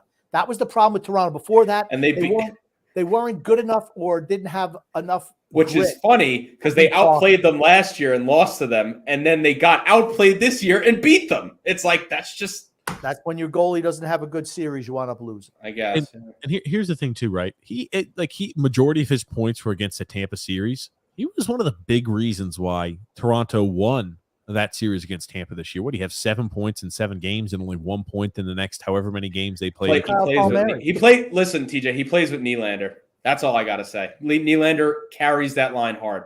I wish he was an Islander. He scored a hat trick that second game, so I'm not sure how much carrying Nylander did during that point. Nylander drives that line. I'm telling you, man. Nylander's insane. I wish he was an Islander. Nylander on this team. I take Nylander on this team. You would. Everyone would. You have no assets to trade for a Nylander now. Of course. None. But he's going to be a UFA, right, Grumpy? That's what we're excited for. Was it a year or two? We're not going to have the cap space. We're not going to sign him. Here's the thing. I would buy out 3 players to sign him. I don't care. He's that good. You have to be able to sell him on you can compete and also get paid, because when you consistently don't make the postseason or get bounced in the first round, hard to say you can compete. He's like, holy shit, no Toronto. Maybe they'll sell him on the comfort. Drew says Sonny Milano, Jacob DeBrusk, Rasmus Sandin, Vladimir Tarasenko. Trust me, there's plenty of failures on Lou's end. Yeah, I think there are. There's things he's done well, but I've always said this too. Jake DeBrusk, when Boston wanted to give him away, I said that's a guy who's got talent. I wouldn't mind a guy like Jake DeBrusk. He plays well this year. It was like, oh man, Jake DeBrusk's not that bad. I'm like, it's the same thing that happened with Jeff Skinner. Was he good in the playoffs though? I didn't really see much of him. I couldn't tell you what he did in the postseason. From what I watched, I didn't even know he was there, to be honest. So I guess that's just what happens. I don't know. Yeah, I like Jake DeBrusk. I would have taken him on a sweetheart of a deal. He has an edge to his game as well. Tarasenko's a tough one because we were fans of that 2 years ago. But now it's hard because he's going to want $5-6 million, guys, and he's finished. He's finished. Nope. I wouldn't touch that with That's the why he looks better than Kane. we wanted. And right now, we said 2 years ago, yes, trade him. You'll let him play out his deal and see where it goes from there. That's what you do. You know what's controversial? I would take Patrick Kane for like $1 million if he wanted to come here for $1 million. He's really old though, Grumpy. Patrick Kane can still play. You don't have to give him how much you think Patrick Kane's going to get? You think he's going to get probably $4 million? All right, 3 years, $4 million. Patrick Kane would be the second best player on this team offensively. I don't think so. He was bad in the postseason. Absolutely. He had points, but he just wasn't playing any defense. That's a big issue. He was hurt too. Yeah. He was hurt. Jake DeBrusk had 6 points in 7 games. Oh, he did. Okay. 4 goals and 2 assists. I didn't know he played that well either, but I was like, I like the game I watched. I didn't even know he was there. I was like, oh, that's right. Jake DeBrusk is on that team. Oh well, clearly he had a good playoffs. I was wrong.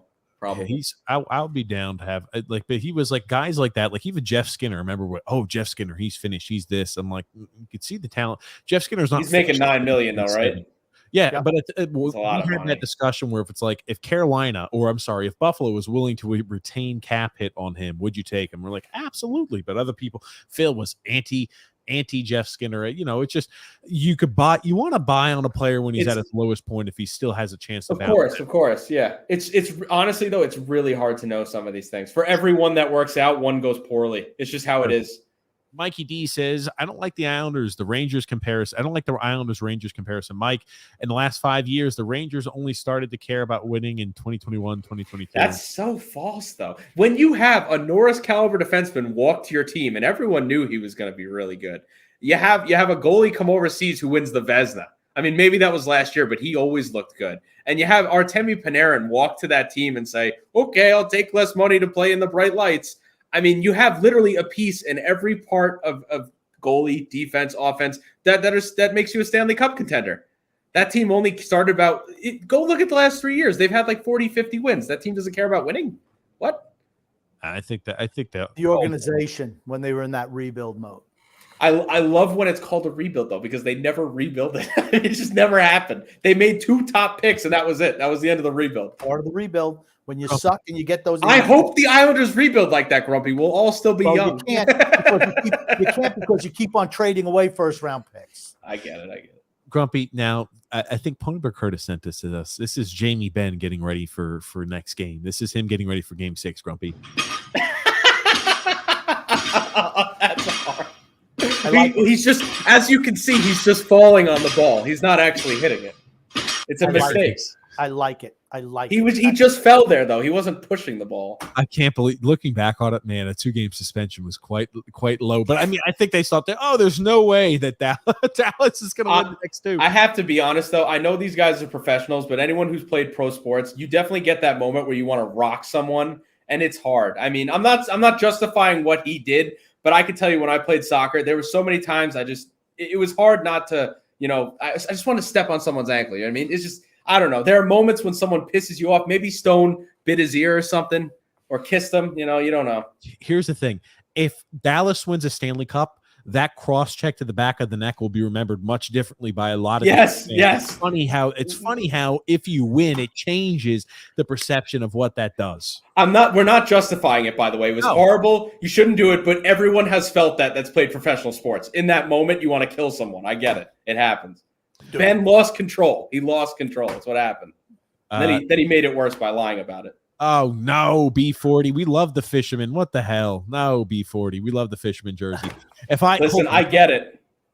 If I had a fisherman jersey, I'd be wearing it. I like the fisherman jersey. If Grumpy likes the fisherman jersey, I do like the fisherman jersey. Then people your age should accept it, in my opinion. You are the voice of reason. I like it.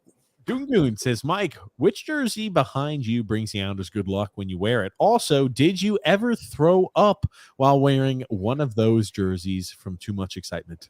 These jerseys are almost undefeated, to be honest. I really don't lose in them.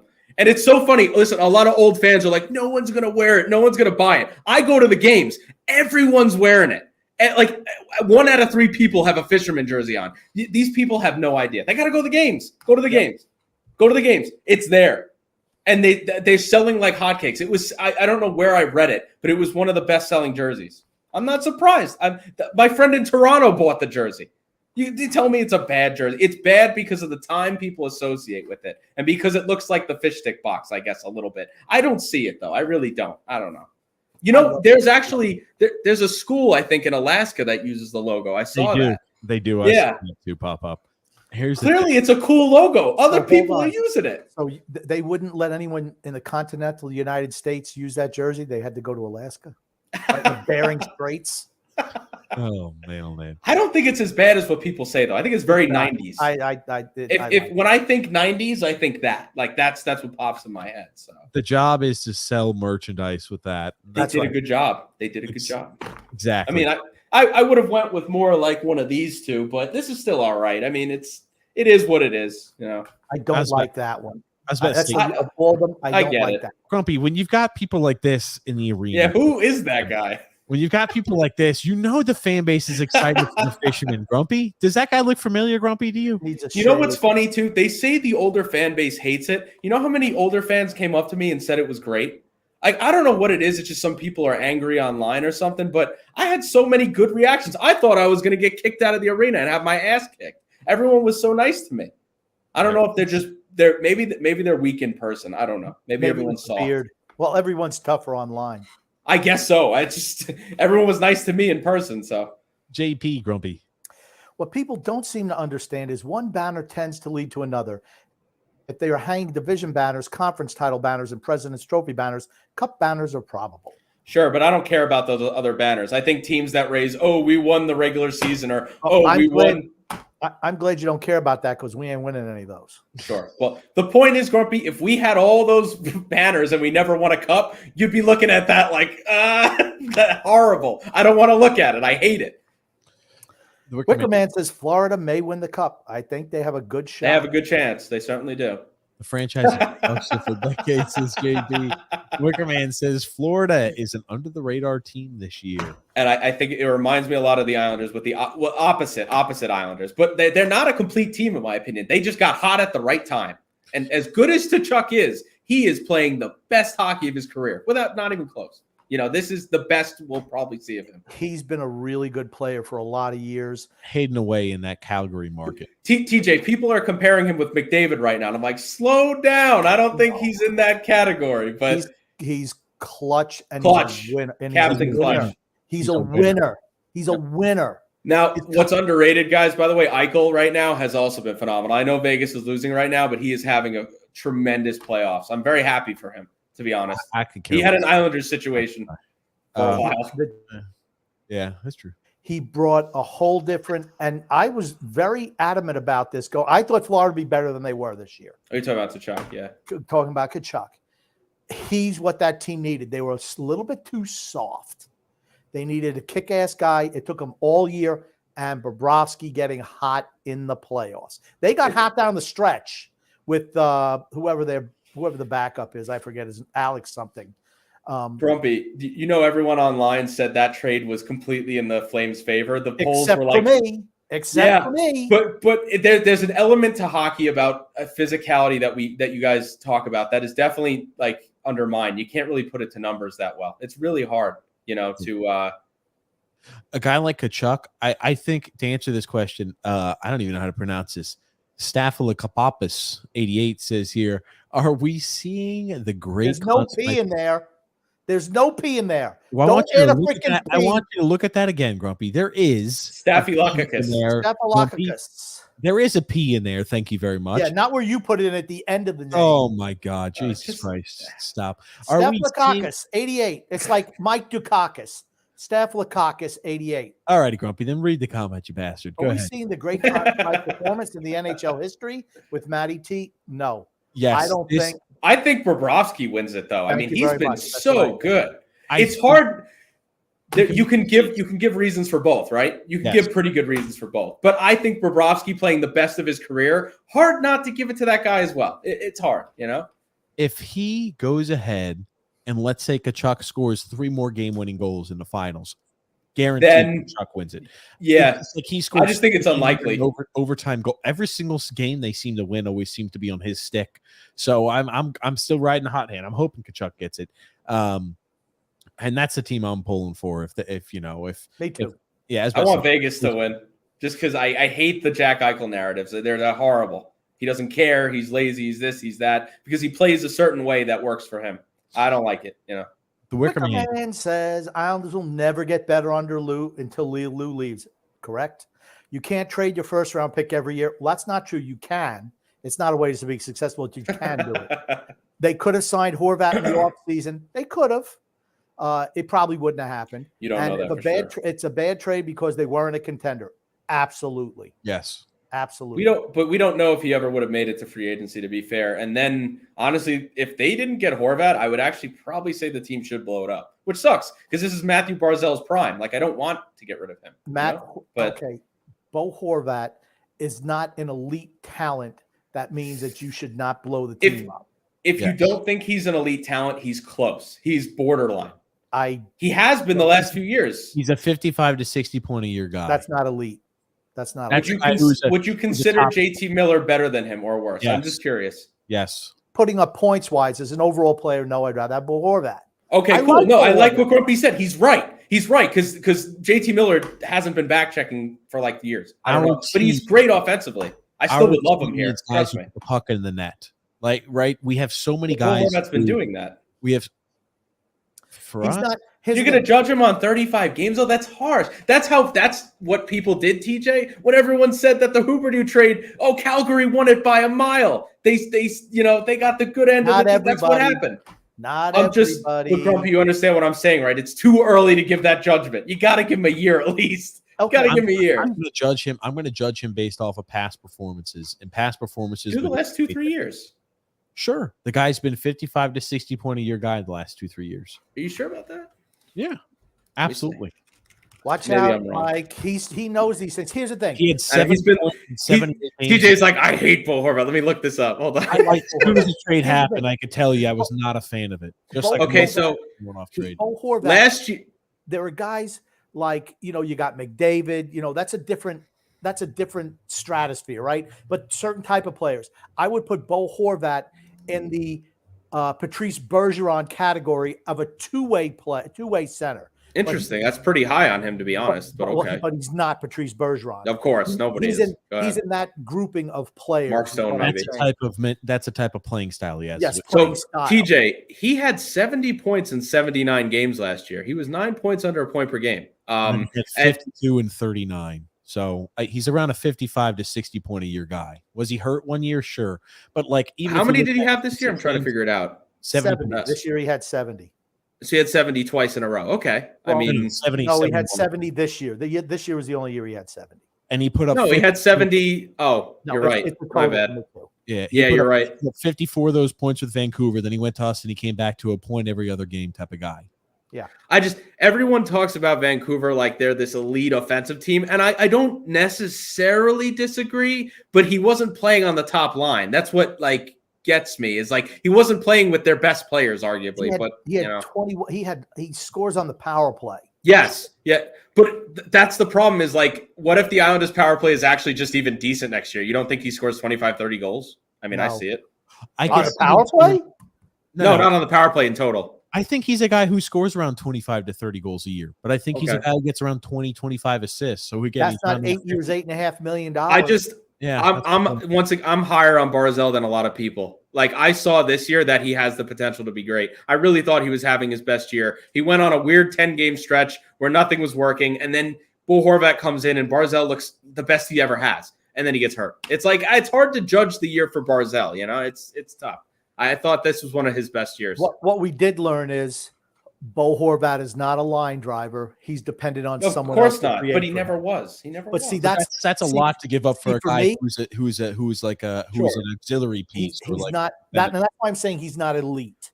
Well, I would say the biggest thing we gave up was cap space. I don't even think we gave up that much in trade. I just feel like we paid a lot for the cap. The first first round pick that Vancouver traded.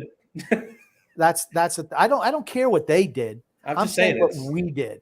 It was for a team that has no one in the minor league system. I wouldn't say no one. But... No one. I will say no one. Okay. No one who's going to be ready to compete for this team for at least 2 to 3 years. I don't agree with that. Next year, you're going to be seeing it. You think they're going to be rolling the same lineup out? They can't. Absolutely, they will. Okay. If they do, Grumpy, bring me back. I will agree with you on everything. Everything. If I see the same lineup. Who's going to be somebody who steps up and who can change? I'm not saying a guy who plays the bottom six. I wish I had my lineup. I made a lineup for next year where I had Holmstrom in with Holmstrom's the bottom six guy.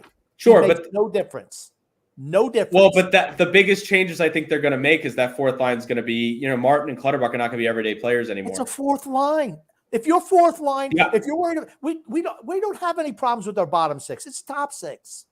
You think don't score enough. You're not looking for our second line was phenomenal the past year, and the first line wasn't as good because Barzal got hurt.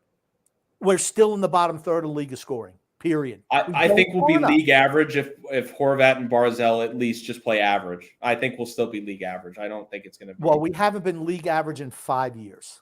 We're bottom third every single year. Yeah, We gone will through see. this. Yeah. We don't score enough. It's been a problem with this team for years and years since. Well, Trotz part of the and problem Miller is got defense, but we'll see. Sure. I think part of the problem is defense. I mean, Yeah.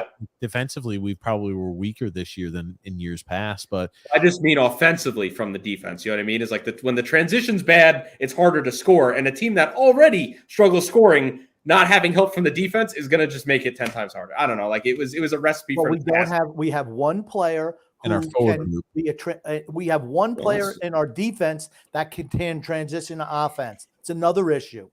Yep. Our defense core is built like a 1990s. Well, I think it's very important they go out and grab someone. I really do. Yeah. And JP said, "Oh no, he's not delusional." This guy is typical of a lot. Yes, delusional Islander fan. Yes, put his picture up. See, they JP, underrate all the rest of the team's players and overrate their own. Very true. You know what's crazy? JP would have loved me like a year ago because I was going off on how much I hate this damn team. Actually, less than a year ago. I'm talking about before we traded for Bo Horvat. This team was lifeless. They were laughing on the ice. I called them pathetic, losers, bottom 5 team. But that's the right energy, Mike. Something changed, though. I don't know what happened. All of a sudden, they showed me they can play again. I don't understand why it's like Jekyll and Hyde with them, but if they play like they did at the end of the year, we have a good team, a really good team. If I think there was a lot of special things. That was without Barzell. You know, I think there's a lot of things that happened to benefit us down the stretch, and we took advantage of every single one of them. We didn't let any of them. We played a lot of shitty teams down the stretch. That is what good teams do. They take advantage and they don't let opportunities slip by their hands. But here's the thing: occasionally you've got to make your own luck, which is something we don't do. I agree with you, but that's also, in my opinion, coaching. But okay, we changed our style of play from earlier in the year to go back to the Trotz system. The grind. This is my biggest thing. The special teams, especially on a team like the Islanders, should be so simple. I don't understand why we don't have the most simple power play in the league. It should be shoot, shoot, shoot, shoot, shoot. I don't know why we don't literally watch Carolina. Sure, they have all this extra talent. They play a simple power play. They get the puck, they shoot. I don't know why we pass around like we're the Leafs. It's because it doesn't make sense to me. The reason is they're more talented. They move the puck with speed. Our power, it's not the coaching, it's the players. I've been telling people this for years. It's not the coaching. But then you're going to have to explain to me how bottom 10 teams in the league end up with top 10 power plays. To me, it's scheme more than anything. But, I mean, you got to work with what you have. It's passing. We don't move the puck. We don't move without the puck. We stand still. That's the point. So shoot it every time you touch it. I would like to see the success rate of that versus what they do when they pass the puck 50 times. I need to see the difference. Show me. I think to answer your question, Mike, you can be a team that struggles because you don't have legitimate 4-line hockey if you're trying to play that, and maybe that you are extremely offensively talented, but on 5-on-5. But the Blackhawks, I think, had a top 10 or 15 power play, and they don't have anybody. I think the Blackhawks have young, talented players on the offensive side of the puck. I couldn't tell you where they were on the power. I don't even know who they are. You're gonna have to explain to me who those are. I think they're one of the worst teams in the league. That's why Bedard is so huge. They still have to keep rebuilding after getting a superstar because, you know. Maybe Patrick Kane goes back there. I mean, can you name a Chicago Blackhawk? I'm thinking Athanasiou, and I think he's a UFA, so I don't know who's on that team. They're bad. Chicago. Kirby Doc, or did he get traded from that team? He's in Montreal. That's what I'm saying. I don't know anyone on that team. Chicago was bottom of the league in the power play. They were, okay. Yeah. I don't know who I'm thinking of in the top 10. But Edmonton, Toronto, Tampa, Los Angeles, Dallas, Colorado, Rangers, Ottawa, Buffalo, Ottawa's talented. Florida, Vancouver, and Boston. Those are your top power play teams. So most of them are pretty talented teams, yeah. But yeah. A lot of offensive talent, a lot of skilled players on those. I don't even, but I'm not saying the Islanders have to be there. I'm saying just stop being bottom 5. I mean, geez, man, it's not like we have no talent. I mean, these guys were able to score on the power play better than this year. This year was just horrendous. One of the worst years I've ever seen. Usually we're bottom 5. Without Matt Barzal, there's no creators on the power. I think last year, TJ, they were 16th. Yeah, last year was the one season that they're above the norm. Yeah. And it was the last year of Jonas Hiller. We were still the pack. This year would be misleading anyway, because in my opinion, we had the worst power play in the league by far. They tanked after the first month or two with Dobson. It just everything went downhill. We had a higher power play than Calgary. I mean, I'm sorry, Carolina.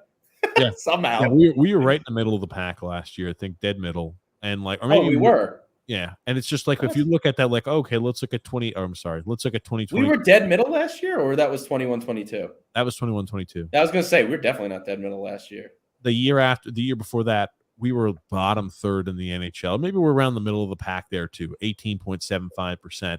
I mean, like, we just historically have not had a great power play under this cast and crew of players. And it's like you see some years where we're bottom third, where it's like, oh, you got teams. We're always the bottom third.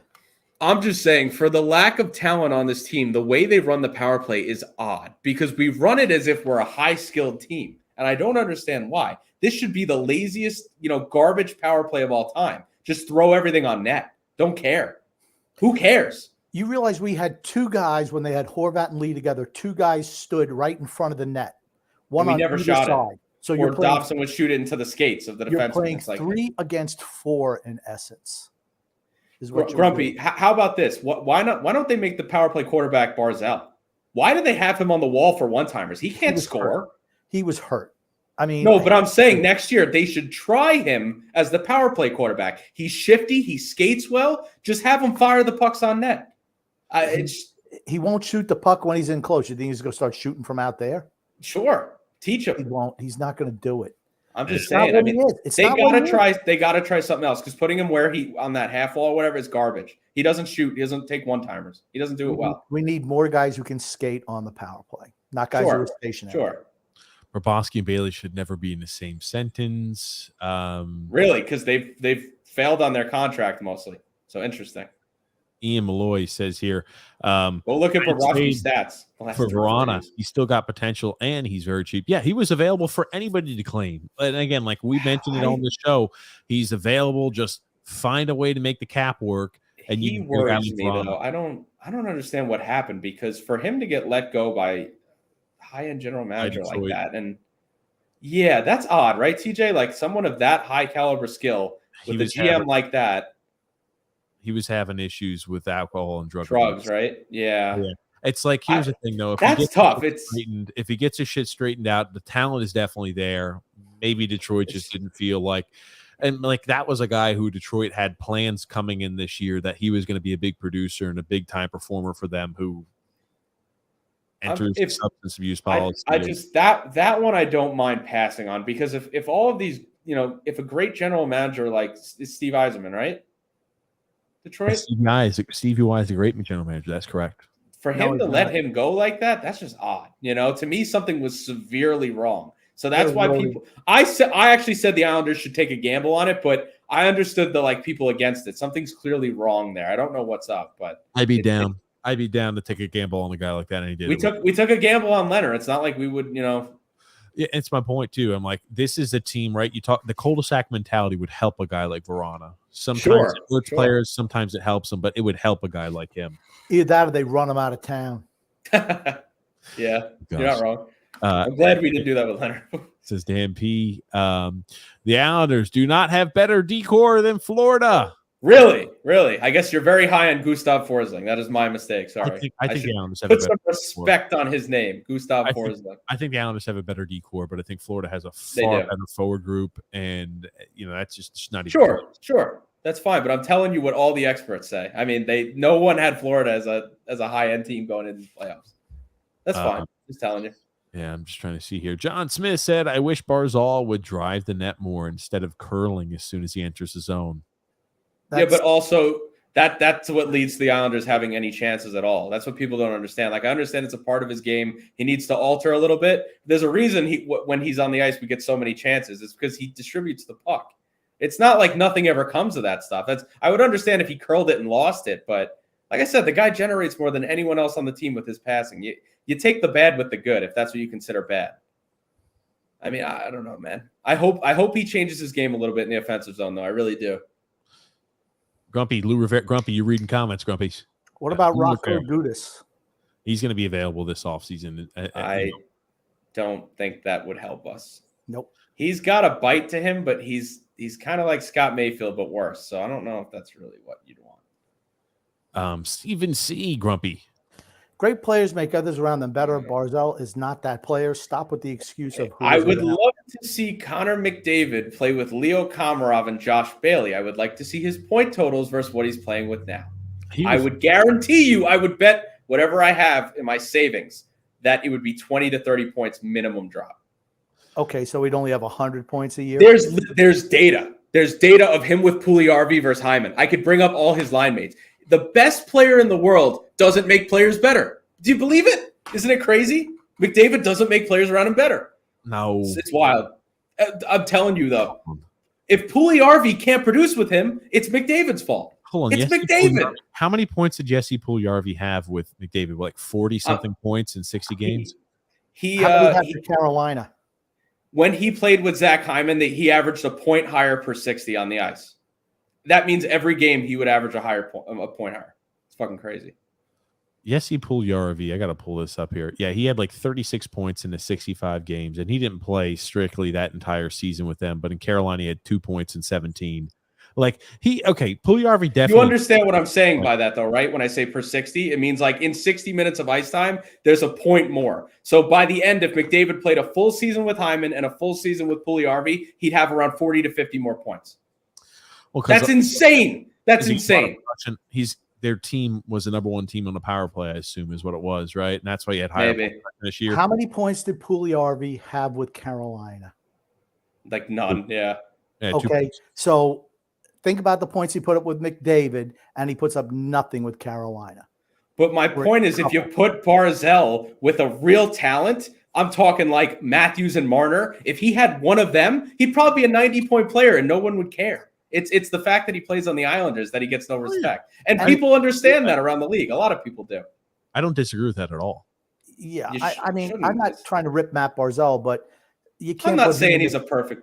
You can't put him and McDavid in the same sentence. No, but what I'm telling you is that for some reason people look at points as why he doesn't elevate players' games. Like you expect Josh Bailey to snipe upstairs. Even Tavares had Matt Molson. And give Barzell someone who could shoot the puck. I mean, he doesn't have anybody. He doesn't elevate players. How do you elevate dead weight? We have the wrong players around him. Sure. You have to be if you want to elevate players, he has to have guys who can skate with him.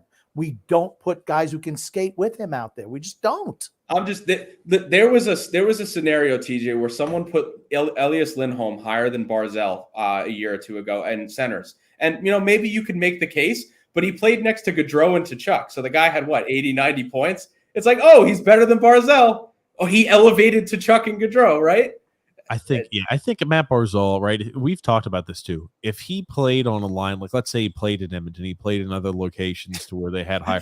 He'd be a 100-point player. He'd be a 100+ point a year guy on accident. Not even on. He wouldn't even try. He would just go in. He'd be special, but it's like we know he won't put up the points here. Mm-hmm. I don't feel like Bo Horvat is the exact fit he needs. I think he's better than what he's had, sure.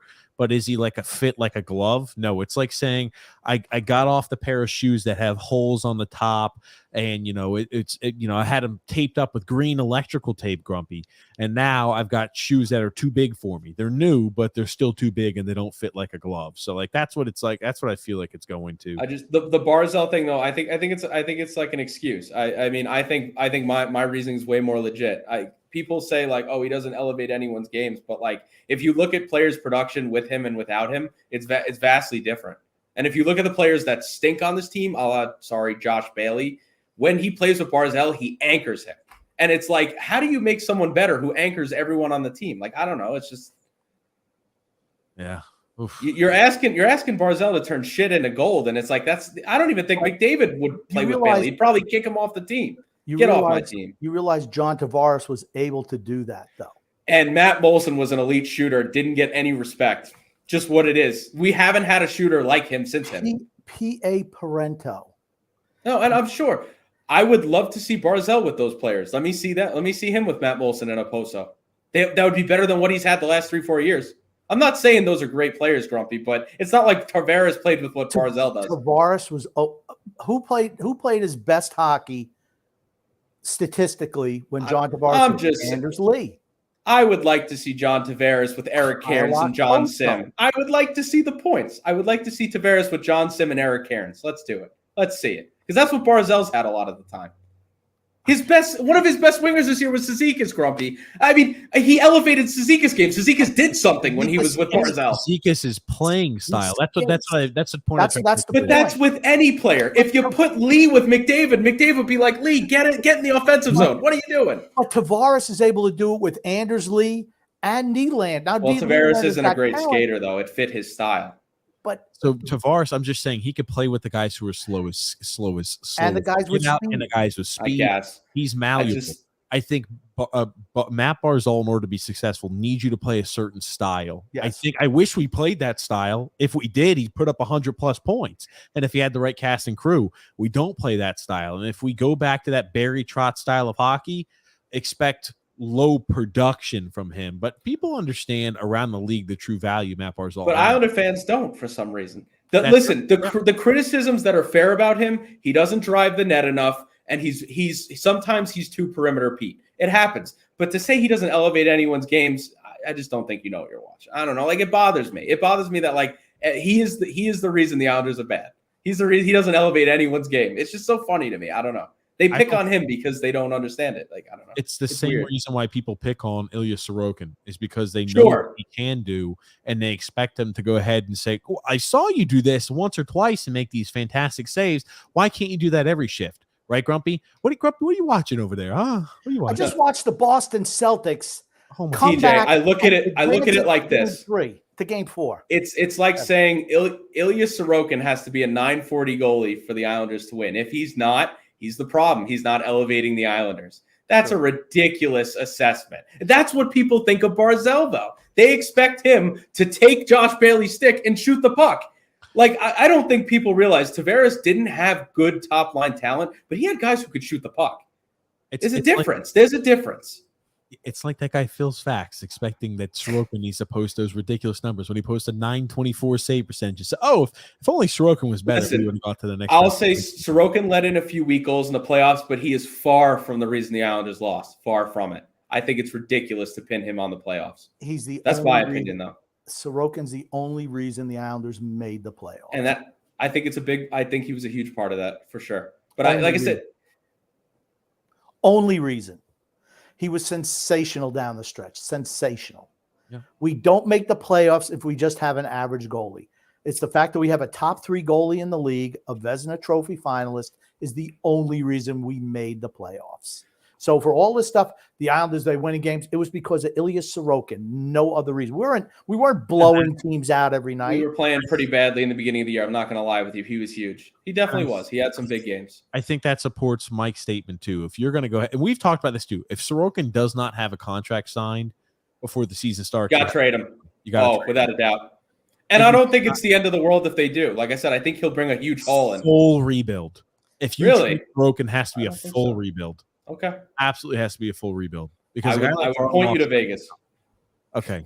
The likelihood that you're going to find it, and that guy too. Let's look at look at Samsonov. Do you remember what the Blues found a little bit of magic there with Binghamton? How has that worked out long term with them? Not good. But that's why I love goaltending. Got hot. They had 1 year where the goalie got hot, and other than that, it's led them on a treadmill of mediocrity then to fully blow the team up. I just think goaltending is like the most inconsistent position in hockey, where there's always, every single year, you have 5 guys you've never heard of before dominating the position. And to put all of your stock into a goalie is dangerous, no matter who it is. And that's why when you find a guy who is consistent like Sorokin, he had 920 save percentage 3 years in a row. That's a guy you say in a position that's wildly inconsistent, I can get somebody who's consistently consistent. As long as you're not paying him like he won a Vezina. I think he's going to win a Vezina one day. He got to sure after we pay him. Hopefully, not now. He gets it now. He's getting $9 million. Goodbye winning. I think he was the best goalie in the NHL this season. I know Linus Ullmark's going to get it. I think he was Linus Ullmark. UC Saros, I think, honestly, had a way worse team than the Islanders, but he'll never get the respect. I don't know why. Maybe it's Nashville. Maybe no one pays attention to Nashville. Same reason why Roman Josi did not win the Norris last year. Same reason. It's just Nashville. Market, maybe. Yeah. Yeah. It's the same reason Barzell doesn't get respect, even by our own fan base. Small market. Well, guys, I'm sorry we were not able to get to all of the we didn't really get to any comments, but hopefully you enjoyed the conversation. We did. So hopefully everybody enjoyed the conversation that we had today with Mike. But before we wrap things up, Mike, what do you want to say? And number one, you could find Mike, right? They do their podcast at Another Fucking Islanders Podcast. You could find that on YouTube. You could find we that do it on YouTube. Twitter. You could find that on. You can find the link on his Twitter at Dino Dangle. You can find it. You'll see that there in the image, Dino Dangle at the bottom for Twitter handle. But Mike, what do you want to say before we wrap things up here today? Listen, a lot of people have many different opinions. Me and Grumpy agree way more than we actually disagree. He just doesn't know it. He will soon, though, probably, because he's usually more right than he is wrong. So we'll find out, though, Grumpy. I hope we win. That's really I at hope the we end. win too. I hope. Yeah. Not like I don't hope we win. I just know we're not going to. That's all.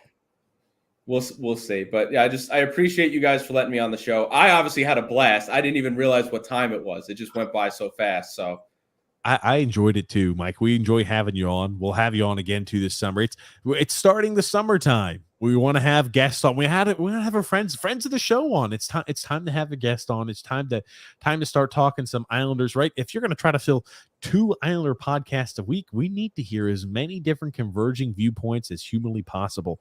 But Grumpy, what do you want to say before we wrap things up here today?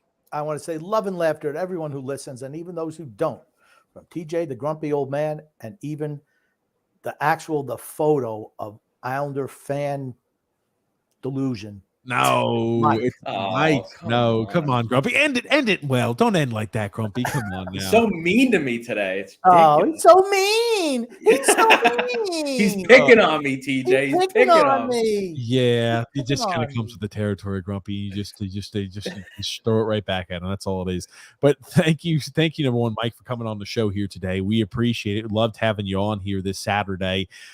It's nice to hear different viewpoints of maybe a little bit more rosy than what our normal viewpoint is, right? Because I think there's a lot of question marks still regarding the Islanders this offseason. That the only time we could start maybe getting a little bit of a viewpoint of what's going to happen is when the team finally addresses the media. They still haven't done that. We're almost on now 4 weeks. Hopefully, the next time we have our show on Wednesday, we'll have a whole bunch of the topics to talk about because the Islanders general manager and head coach have addressed the media. Hopefully, by next podcast on Wednesday, we say that every podcast, hopefully by Wednesday, they will have addressed the media and we'll have something to talk about. We'll have an idea as what the future looks like and what the game plan is going forward. But thank you so much, everybody who listened to the show. Thank you for all your comments. We will be reading them after the show. I promise you we do. We'll read them after the show. But thank you so much, everybody, for tuned in, who commented, who liked the video. We'll be with you guys Wednesday. Actually, we'll be with you guys tomorrow on TJ and the Grumpy Old Man at 8 p.m. Eastern Standard Time. And hopefully you guys are having a safe and fun Memorial Day weekend. Thank you so much, Mike. Thank you, Grumpy Old Man. And looky there, it's a Grumpy Scroopy shirt. There it is. What a good way to end the show. Thanks so much, everybody, for tuning in. Thank you, Mike, and thank you, Grumpy Old Man.